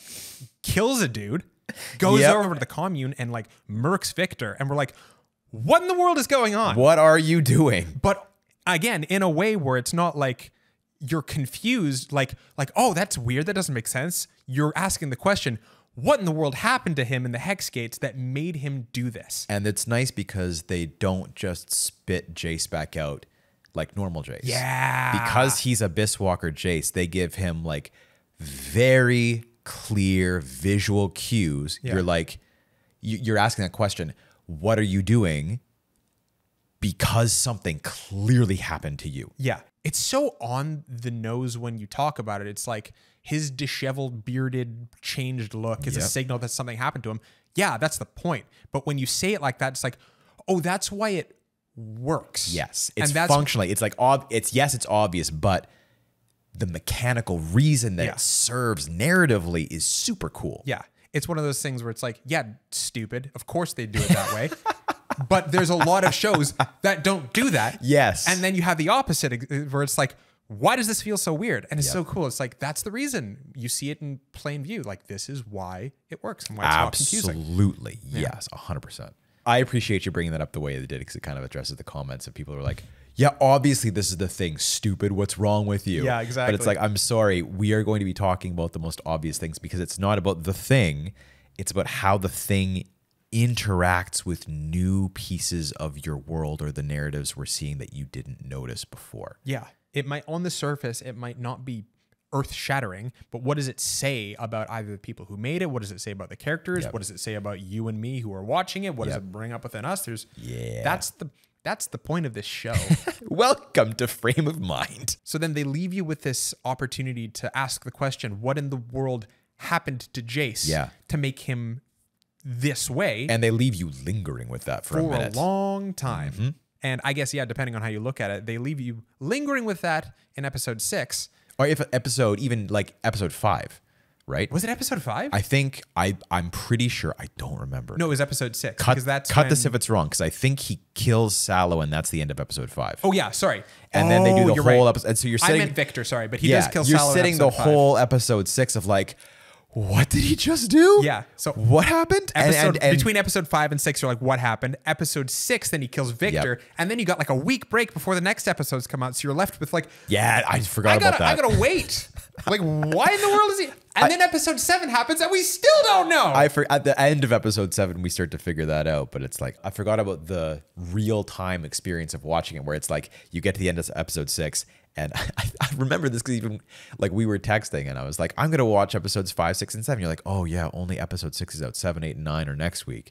And then like, that's the end of episode 6. Like, why did Jayce break everything? I don't understand. Yeah. And now you got to sit on it for a week while you wait. Yeah. And it's great too, because it frames it in a way that is like, it's so diametrically opposed to what you have come to understand about Jayce that you can't not ask questions. Oh, yeah. Like the way that he kills Sallow, like not even without remorse, but like this intentional, how do I put it? It's like he kills Sallow with such intentionality and seemingly without a single care. Like he has less than no remorse about it. It's like, well, this is just what we got to do. You know what else? You know what else is funny about that is that he doesn't kill him with the energy beam. He kills him by smashing him. Yeah, it's like you have this energy beam power hammer, and you're just like, no, it's a blunt object. Yep, just done. Smash, finish it, which is so counter to what we learned about him in season 1,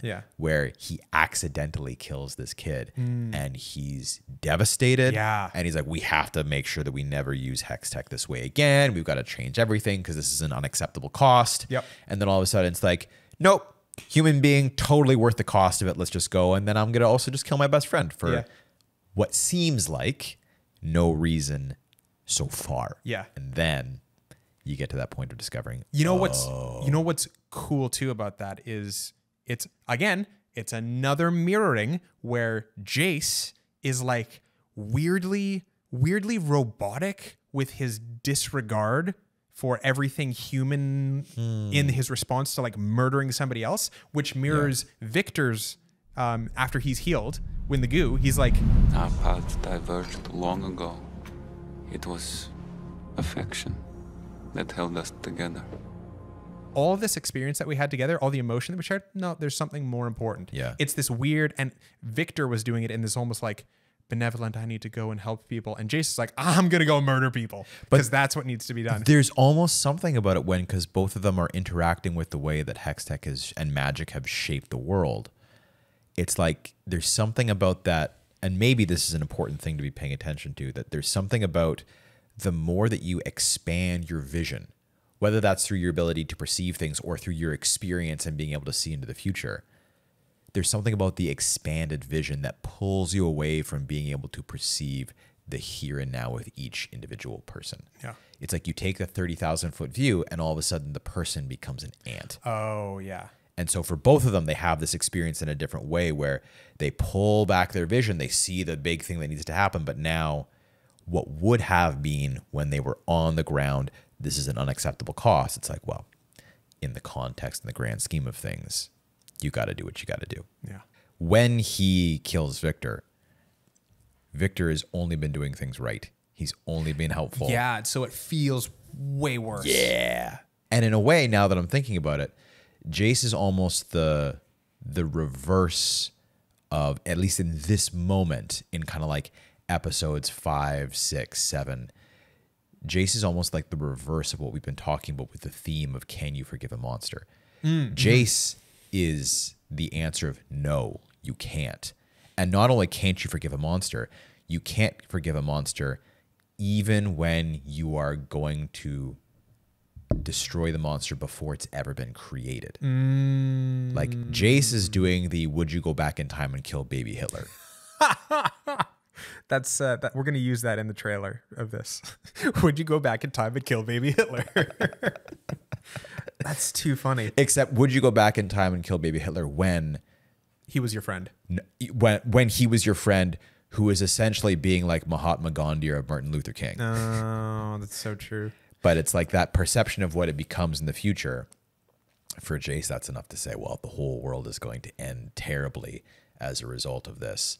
And so even though on the surface it makes no sense to anybody else right now, because of my knowledge and my perception, I feel like I have to do this. You know what's also cool is I just realized that it just continues on this parallel between Viktor and Jayce that's been going on through the whole show. Both of these characters who are investigating Hextech, you have parallels where Jayce at the beginning wants to, throw himself off the ledge. Yeah. Then Viktor stops him. Then Viktor wants to. Jayce stops him. Yeah. You have Viktor getting consumed by Hextech and getting caught in the Hextech goo, which then transforms him and makes him a completely different character. Then you have Jayce, who gets sucked into the Hextech gates and becomes a completely different person. Transformed by the Hextech and by magic again. Yep. Viktor uses that and then goes and does something benevolent. Jayce then comes out of that and does something horrible and egregious. But when you look at both of them from both of their own perspectives and get their backstory, what did they see? How did they interpret it? Why are they doing the things that they're doing? Both of them, it makes a lot of sense. And so you have almost these, like Viktor says at the end of episode 6, two sides of the same coin. Yeah. That which inspires us to our greatest good is also the cause of our greatest evil. Exactly. Like that's him and Jayce. Absolutely. That's a lot of characters throughout the show, but it's him and Jayce. For sure. There's a piece that I loved in the way that they sent him to this, let's say like Netherworld. Yeah, this future alternate reality. This AI hellscape. Kind of the slow burn that we were talking about with Ekko. Jayce gets kind of the same treatment when he falls down the ravine. Yeah. And lands, breaks his leg, and is like, what are we going to do? And it's cool for him because it's another one of these scenes in Arcane where there is really very little to no dialogue, but you're still seeing character development happen. Yes. It's, I would say, maybe the reverse of character growth because Jayce is kind of deteriorating in this way, which I appreciated how they framed it, again, using some of these visual devices where he's marking down presumably days on a wall to show you that he's been in this hole for a long time, long enough to reassemble his hammer into something that can be a brace, long enough probably for his leg to heal a little bit. long enough for him to need to eat things corrupted by the hex core. Like, I think there's something about that prolonged period of time that really helps sell the deterioration of his mental state. Yeah. Because there's a piece when he's down there that really reminds me of when I used to do mental health work in corrections. Where in the prison system. Yeah. Where the impact of solitary confinement has been, there's been some research done to the point where we're really starting to understand the negative side effects, or maybe the negative direct effects of being in isolation. And the way that it can begin to decompensate people's minds when they don't have any external stimuli. They're just kind of trapped in a place for a prolonged period of time. It can really have an impact on how you think, how you feel, how everything is. And I liked how part of what Jayce is really struggling with in this isolated space is seemingly with the echoes of memories that he seems to be thinking about down there with all the dialogue of moments that he's had. Like, he's really burdened by the sins of his past, the things that he's done, the way that things have panned out, where he feels like he's made wrong decisions. It's like he's really being haunted by that stuff. And it seems like that has a direct impact on the way that he begins to slowly begin to lose parts of himself in that moment. The piece about isolation and your experience in the prison system, that makes a lot of sense. That gives context to it. But it also brings up a question in my mind, because you said that Jayce was deteriorating because he was alone, because he was in isolation. But so is Viktor, and he doesn't seem to be having that same effect. Like, it's almost like Jayce, you can see him withering away, like his soul. And although Viktor's not making the best decisions, he seems to be like thriving. Alternate dimension Viktor. Yeah. The one thing that separates the two of them isn't the isolation, but their decision to take on that isolation. Like, it seems like Jayce was thrust into it, and Viktor was like, it sucks, but this is what I have to do. And so I'm going to decide to put myself in this isolation. Yeah, there's definitely an element where I think choice makes a huge difference in how you experience the consequences of that decision. Like, Jayce did not decide that. He's thrust in and he has all this challenge and discomfort and suffering to deal with. Whereas Viktor, maybe having foreseen and perceived what was going to happen and intentionally made the decision. Yeah. At the very least, if he's there, he really only has himself to blame. And it's like, well, I am responsible. And there's something about the choice that you make that makes it easy to take responsibility for the consequences that follow. An interesting thing that sometimes I'll talk to clients about, which they found actually quite encouraging in the past, is when they're stuck on trying to make a decision, what I'll sometimes ask them to do is make a pros cons list, but then don't choose based on the pros. Choose based on the cons. Oh. Which set of negatives are you willing to live with? Make your decision based on that. And oftentimes people find when they're stuck, it's way easier to then make a choice. Because it's like, well, if I have to deal with this or this, I'd rather do this. Because the pros are oftentimes kind of balancing themselves out. But it's like, which set of negatives would you rather deal with? And sometimes it comes down to which negatives do you feel more equipped to deal with? And when you kind of pose in the idea of, well, you have to choose a negative at some point, that can kind of make that process a little bit easier. That's a good point. There's a piece too, I think, when we're talking about this, where the choice certainly makes a difference. I also think their positioning makes a big difference. Like, I don't think that I don't think that it is irrelevant that Jayce is in the bottom of the pit in the ravine. And old man Viktor is on top of a pillar in the clear blue sky eye of the storm. Like, there is something about the misery and then the openness of isolation, kind of the polarity of the two sides of it that both characters are experiencing. Is isolation negative? Inherently, it's hard to say. There are qualities and conditions that can make it negative, and there are qualities and conditions that can make it positive. And it really seems like Jayce is in the position where he is injured, alone, suffering, hallucinating, has automatons potentially ready to strike at any moment. Yeah, that would be really bad for isolation. Viktor is in this like I'm on top of the world. This imagery very much mirrors heaven with all the white and the clouds and the sky. And like, you know, this is the goal that I attempted to accomplish and I succeeded in accomplishing it. This is my like space of nirvana. Like, it's the difference between a prisoner thrown into solitary confinement and a hermit choosing to live outside of society. Out of all of the characters in the show, I didn't expect to say this at the end of season 2, but Viktor is my favorite character in all of Arcane. Really? Like, bar none. Like, Me too. Yes! Absolutely. We agree on something. Yes, we're back to agreeing. We disagree on Warwick. We agree on Viktor. Like, Jinx is cool. Like, Isha's darn cute as hell. Don't get me wrong. There's great characters. Yep. Like, Ambessa, although I don't like her, I think she was an amazingly written character. Yep. But like Viktor, just like, gosh darn it, what a great storyline, what a great arc. Yep. Like, I love him to death. It's the best.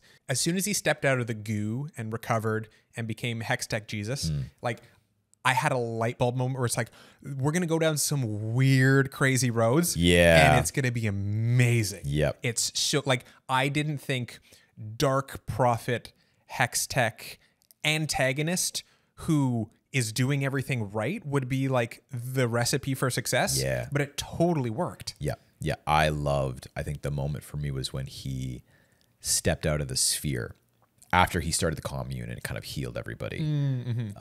When he steps out and is like in that like kind of first really concrete redesign where it kind of feels like it's settled in that space where he'll be for most of episode 6, was like, there was something about him that struck me as like, oh, this guy's super cool. And I don't know what it is. I feel like there's a component of it. I think I'm super drawn to the super wise, soft-spoken, highly perceptive characters. Yeah. That for me is just like, I wonder why I'm in the job that I'm in. Maybe there's like, maybe there's... I wonder why I'm a weightlifter / therapist. Maybe there's some sort of appeal to that for me. But I loved how, like, there was so much about his character in specifically the second arc that feels to me like it made the second arc. It was why the second arc was my favorite. I think episode 6 is my favorite episode for lots of different reasons. It feels like it's so dense with stuff going on, and so many character interactions and moments and things that are happening. But like specifically the scene where Viktor, Vi, Jinx, Vander, and Isha are all at the fountain. And they're having that conversation is one of my favorites because it feels to me like it really highlights those elements that make Herald Viktor more interesting than just kind of like that bland, stoic facade. There's like pieces of perception where he knows that this is Powder. Like, what is Jinx's alter ego? It's Powder. This is who she originally was. Or what's her true self. Yeah, And what's is her Jinx true the alter self? ego? And was that intentional, or is he just like, no, your name's Powder? I don't even see this alter ego. Yeah, or is it that he's seeing through her to the degree where it's like, I don't even know this other piece of you because it's not real. I think when you say seeing through, that's probably one of the best ways to think about it. Is like, and maybe one of the reasons why I like this version of Viktor so much is like he sees through everything. Yeah. He sees through Jinx to Powder. He sees through all the things that would make Jinx a monster to that core of like, no, you could absolutely use that stuff to create rather than destroy. There's absolutely something that you could use that would be productive and helpful to other people. No question. Yeah. The way that he is so clarified at this point on his moral stance and position. And like, yes, it's absolutely important for me to make sure that I help Warwick kind of pull Vander out of him to the forefront. And I loved the scene where Viktor is spending all this time working with Warwick trying to heal him. It's like a little montage. Yeah, you see that it's like, this is not like a let me just sit and touch somebody like I've done for everybody else. Like, this is taking days. He has to, like, when him and Skye are going through Warwick's mind, like, they have to peel back the layers and they really do a deep dive on this. I'm sorry, does that resonate with you as a therapist? Delving into people's minds who come to see you for help? Is Viktor healing Warwick the best representation of therapists in film. Check out our therapist episode 2. No. Yeah, it's so like there's something really weirdly tender about it. Yeah. The way that he's going about it, the way that he's like kind of sitting beside Warwick at some points, like working with him, not working with him, giving him time to take a break. Like the way that he goes through it is so like there's a wholesomeness to cult leader Viktor. It's like so sweet. And it's cool too, because it feels to me like when you see him later on become a villain, I don't know any other piece of media. If you guys have examples, please leave it in the comments. But like, I can't think of another piece of media that I've seen where you see the person who's going to become the ultimate antagonist of the show doing everything right for the right reasons. Yeah. Like, arguably, other than maybe Ekko, episode 6 Viktor is the best, most moral character in the entire show. Yeah. I mean, if you cast aside the fact that he's corrupting people with hex tech, he's being benevolent, he's helping people, he's doing it for the right reasons. The essence of what he is attempting to do is like, yes, all this is pure to whatever degree he can. If a pure person for pure reasons is using a tainted device, like, yeah, what's the impact of that? But corrupts the person and the people around you. And maybe there's that element of like, what then happens? And you see the transformation happen when Viktor kind of goes through his whole shift, when he now has to encounter more of that suffering. And like it almost feels like when Jayce kills him, it's like, I still can't solve this problem. I've been trying my best to navigate how do I fix everything. And even if I can do it for a while, as soon as somebody hits the linchpin, as soon as somebody takes me out, then all the things that I tried to do unravel. And in some ways even makes it worse. And so it's like he's stuck in this position of, I'm trying my best, but I don't know how to alleviate human suffering. It's almost like every single character in the show can be described by that. I'm trying my best, but... that's a really good point. It's like that's every character. Yeah. And you just see it most clearly with Viktor, maybe. It's Powder. I'm trying my best to help, but shit goes wrong. Yep. Vi, I'm trying to protect the people around me, and I can't. Yep. Jayce, trying to bring hex tech to the world, and it ends up backfiring, and I cause AI hellscape. Yep. Even Singe is like, I'm trying to help my daughter. The rest of the world is going to suffer. Yeah, and everybody's more or less successful to one degree or another. There's a part that I think when Viktor is talking where he says, I understand now the message hidden in the pattern. The reason for our failures. For our failures in the commune. The doctor was right. It's inescapable. Humanity. Our very essence. Our emotions. Rage.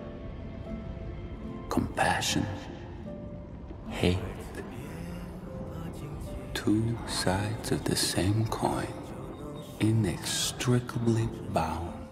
That which inspires us to our greatest good is also the cause of our greatest evil. And that's the thing that he's struggling with. And his conclusion is, okay, so it's these things that make us, these passions that inspire us to good also create evil. And so his resolution, his solution to this, the way that he as the scientist solves the equation is, well, let's just get rid of that.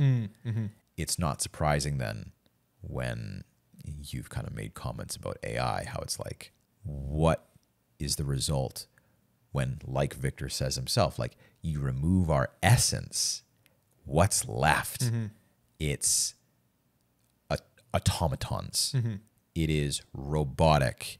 It is everything is under control, but everything is under control. Yeah, I almost wonder too if that's a piece of what Viktor sees as his answer to the question, can you forgive a monster? Just remove the humanity from them. Yeah. And then your problem solved. It's like he's saying, well, what if there were no monsters? Yeah, I will disassemble every monster. Wouldn't the world be better that way? Except you can even see when like Jayce and Mel are in the council room. Yeah. And what's their response to seeing that automaton for the first time? It's like, it looks like they've seen a monster. Yeah. They're terrified. You know what's so cool about that is that that's a great analogy. Viktor wanted to remove all monsters from the world, and he created a new version, but that automaton in the council room is actually a character from the show. Yep. It is Huck. Oh, you got the name for him. Yep. Okay. Yeah, it is Huck. If you take a look at like what he was wearing in his commune attire, Yeah. like those the placement of some like medals and some like shoulder pads and stuff, Oh, and cool. like all of it, like it lines up so that automaton is clearly a reference to like this is Huck. It's also Huck was the first one who was transformed to the commune. Exactly. It's like it's just, again, a throwaway thing. It's like the mushrooms. It's like it's another little flair, another little flourish that the creators are doing to be like the story works on its own, but here's another little nugget. Yeah. And such a great example of a way that you can incorporate that in a way that's helpful to the story, because you're creating a new monster out of a character who already was a monster. He was a shimmer junkie, and then he was healed, and then he became automaton monster. It's like he didn't get better. He just transformed from one monster to another. Yeah. It's just this little visual image that Viktor's way of doing things is no better. It's just a different bad. And ironic, because it's like Viktor's power, the thing that saves Huck, is also the thing that turns him back into a monster. Yeah. It's like there's two ways to it either way. Yeah. It's another, again, it's like it's another emphasis on Viktor's thesis, is the things that make us good are also the things that make us bad. Yeah. Weirdly, also another thing that happens in the council room is that I'm not sure if you noticed, but when you got that aerial shot of the council room, you see that the council table has been reassembled. Yeah. But it's been reassembled in a way where all of the cracks are gold. And it's, I think they're referencing the Japanese art called kintsugi. Yeah. Where you reassemble a piece. I'm not sure if it's pottery or if it's like a particular type of structure, but like you're basically fixing something while highlighting the imperfections rather than trying to hide them. Yeah. You actually like make them prominent. You try to emphasize them and make them a piece of the overall art within the sculpture. And that's the gold inlay on the table is clearly a reference to that idea, at least, of the imperfections are not the problem. They're actually a solution. They're actually the thing that's important that you should bring forward. And it's like, as much as Viktor's antithesis and what we kind of realize becomes the true thesis is like, the imperfections aren't something that you should remove. That's actually what makes you you. That's what makes you beautiful. That's highlighted in so many of the other characters, most notably Jinx. And so it's an interesting connection between two characters who spend extremely little time together, like Viktor and Jinx. One character who is trying to remove all the imperfections, and one character who their only character trait is imperfection. Yeah. It's like a very interesting two sides of the same coin dynamic. That's a great point. Hidden right within the visual storytelling pieces that they're doing. Yeah. I don't know if you noticed, the ending is very similar to another ending of a different show entirely. I actually don't know. Tell me. So I would like to say that I think, not how I want to put it, I feel like Viktor's glorious evolution feels very much like Naruto's infinite Tsukiyomi. Oh. I mean, you have one being who creates a bunch of people who are attached by the brain, by strings, to like this, infinite dream world that they're in. And he sees the landscape of everybody there, and like, up this big tower that could also be a tree, and Weird how it's exactly the same thing, but it's not even recognizable. Like it is exactly the same thing, but I would have never caught that until you just brought it up now. Jayce even uses Naruto's Talk no Jutsu to fix the problem. So I don't recall what Talk no Jutsu is. No, are you serious? Okay, so you don't know the meme. Oh, what is Talk no Jutsu? So in Naruto, how everybody uses their most powerful jutsus, their most powerful techniques. Yeah. Naruto's most powerful technique is Talk no Jutsu. Yeah, where he convinces all the bad guys, like throws 70 bajillion Rasen shurikens. It's like, by the way, I sat on a swing once as a kid. Therefore, I can empathize with your situation. Exactly. That's funny. Yeah. It's such a parallel. There's actually a term for it. So this kind of storyline plot, it's called the assimilation plot. And it's the idea that you have people who are trying to solve this problem of conflict or some difference or issue. What do? you make everybody the same. You put everybody into the pot, you boil it together until it's exactly the same. It's how Naruto navigates it. It's how Evangelion navigates it, turning everybody into goo to merge with Lilith. It's like, it's the exact same process where people say, let's finish conflict by making sure that there's no differences between any people themselves. Yeah. And it's interesting to see how, when that plays out, where Viktor kind of shifts his thinking. Now that I'm thinking about it, is Ekko really the hero, or is old man Viktor the hero because he set into motion the timeline that brings Jayce to him to fix everything? So can you call Viktor the hero when he caused everything to begin with? Absolutely. You can be the hero and the villain. Just ask Aaron.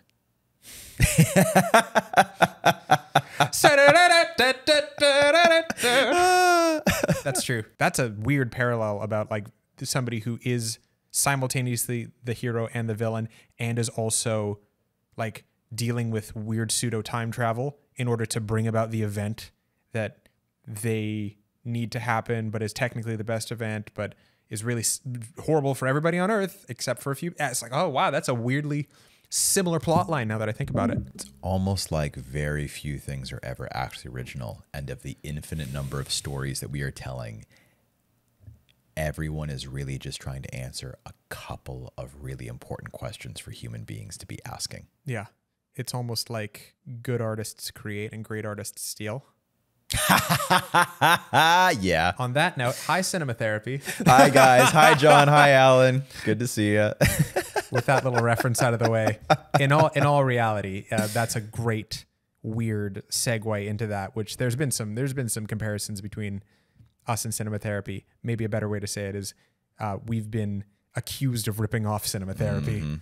In which case, it's like, I understand people's perspective on that, but at the same time, I think that's a great example of like, I hope that we are the Arcane to their Attack on Titan. That's a great way to, I love that. Or their Arcane to our Naruto, or like, I hope that it's the exact same setup and the exact same story told from a completely different perspective.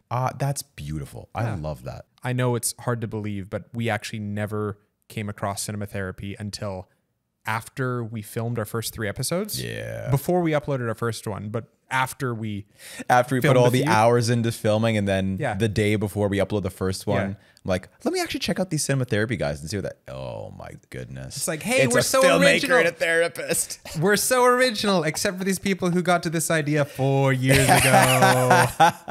So, I don't know. Maybe that gives context, but Yeah. Hey, nothing's ever original. What you gonna do? I thought I could bring an end to the world's suffering. But when every equation was solved, all that remained were fields of dreamless solitude. There is no prize for perfection. Only an end to pursuit. In all timelines and in all possibilities, only you could show me this. And it's fascinating to me to think about like what that says about kind of the way that it almost says, it's like, yes, that which inspires us to our greatest good also is the cause of our greatest evil. But then it's also true that that which inspires the greatest evil is also the source of our greatest good. And if you eliminate one, you are inherently going to eliminate the other. And with that, you have nothingness, no life, essentially. Nothing moves. Like we talked about Arcane being the show of contrast. It's like without the contrast of these two things, nothing occurs. Like life is really inherently that movement between spaces. If there's no movement, then there isn't anything to be alive. If there's no change. And so it seems like if we want to experience anything that seems to be like life, navigating those sufferings is probably more important than resolving them. It's not about fixing them. It's about learning how do we navigate our life when these things are present. And I think there's lots of ways where the question that these characters are asking about how do you forgive a monster really is the question of how do you live with evil? And each one of these characters in their own way is sort of trying to answer Viktor's question with their character arc. Like, I think maybe most prominently with Jinx, she seems like the most straightforward one to me of like, what is her response to the problem of the monster? And her response is self-sacrifice, not destruction of others, not self-destruction, but sacrificing something important to oneself in order to give value and benefit to somebody else. That's how you alleviate suffering for another. And if we continue to do that for one another, then we kind of create this anti-circle rather than the cycle of violence. It's like the cycle of love, transformation, and kindness. And instead of sacrificing the other, we sacrifice ourselves. If everybody is sacrificing for everybody else, then we're all taking care of one another. Yeah. There's another piece too where you talk about the way that Viktor describes finding Jayce and that actual one solution to an eternity that actually works. Yeah. And it's interesting because it sounds like he's lonely.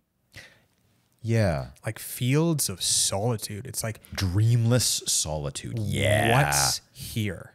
And what I find interesting is that he found the one reality where he said that only Jayce could show him that. And they end the show with him and Jayce going together to who knows where. Yep. And what's interesting is that they go together. Yeah. And so what I find so cool about that is that in the end, it actually was affection that kept them together. Oh, that's awesome. Viktor wants somebody to be with for eternity. Yeah. It's like, even though I did what I set out to do in all these other universes, it's like, it sucks. Like, it is not what I envisioned. Like, the highest that I could attain is actually the worst possible outcome. And even a world where maybe it's a metaphor for death, maybe they're like, they don't get to experience the world anymore that they ended up saving. It's like, it doesn't matter because, like, whether or not it's symbolically or they're actually in another realm or whatever, it's like, I got a friend.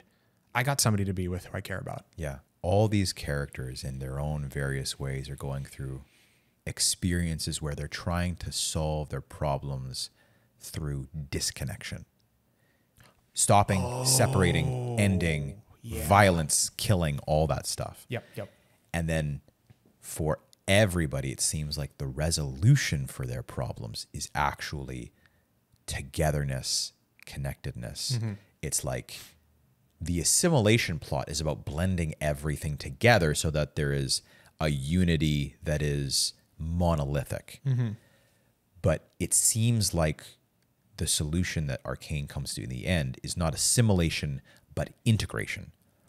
It's having these very disparate and colored parts all being different, but all working together in harmony. It's unity, not uniformity. That's absolutely. That's a great way to put it. I think that we've gushed over so much of both season 1 and season 2, some of the incredible decisions of storytelling, script writing, filmmaking, visual imagery, symbolism. Like, there's so much that's going on.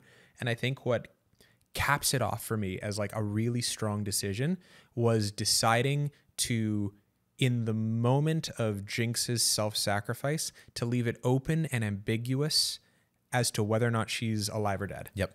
I think that by now, if you've probably seen any YouTube video about the ending of Arcane, you probably know that there is a lot of people who believe that she's still alive. I wonder why. Yeah. It's almost like the camera hangs on Caitlyn for like 15 seconds exploring what's below the place where Jinx and Warwick fell and where all these airways might be that would lead back to Zaun. Now she's conveniently holding Jinx's monkey head. Almost like the story's not quite resolved. Like everything's tied off and then there's one loose thread to just keep you kind of curious. Exactly.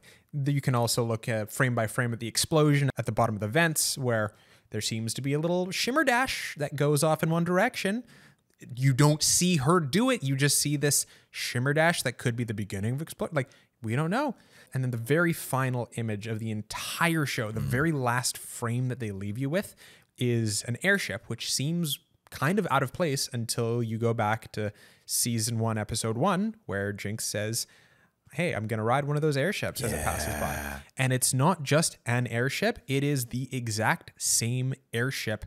It's the same motion. It's the same animation. It's the same airship. It actually looks like what they did was they took the exact same shot of that airship and they just changed the background. Yeah. They didn't change the airship. Yeah, they took that airship from this scene and they put it in this scene, and it's literally the same airship. Yep. Which, again, is like, that proves that she's alive. And then you're like, or does it prove that we're thinking back to season 1? And is this the idea? It's like, and you know what? At the end of the day, I think she's alive. I think a lot of the internet thinks she's alive. Yeah.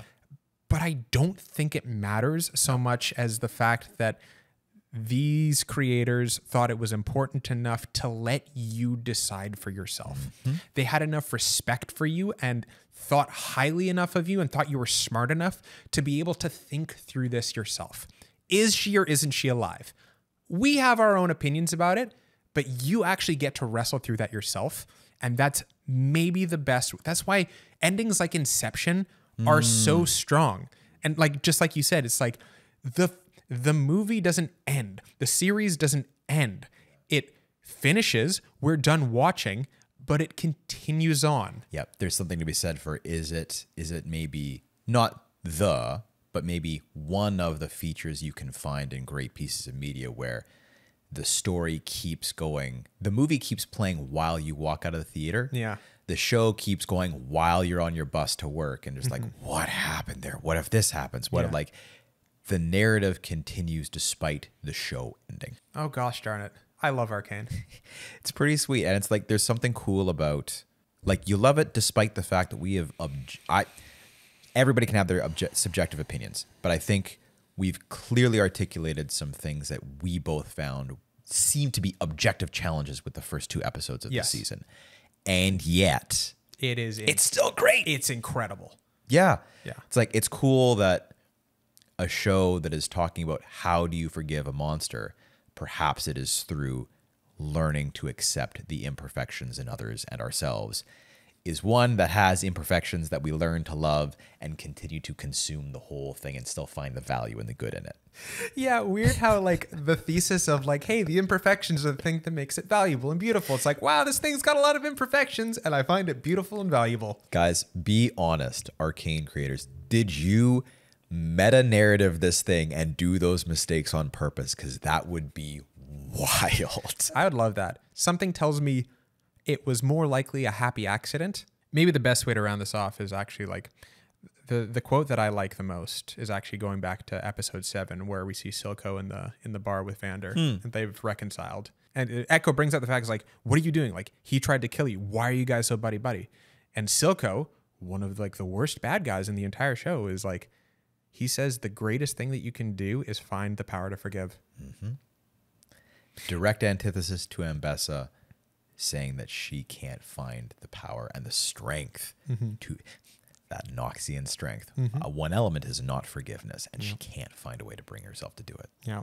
And weirdly fits perfectly into Viktor's antithesis and then his true thesis at the very end. It's like, gosh, how could you forgive me after everything I've done, Jayce? Yeah.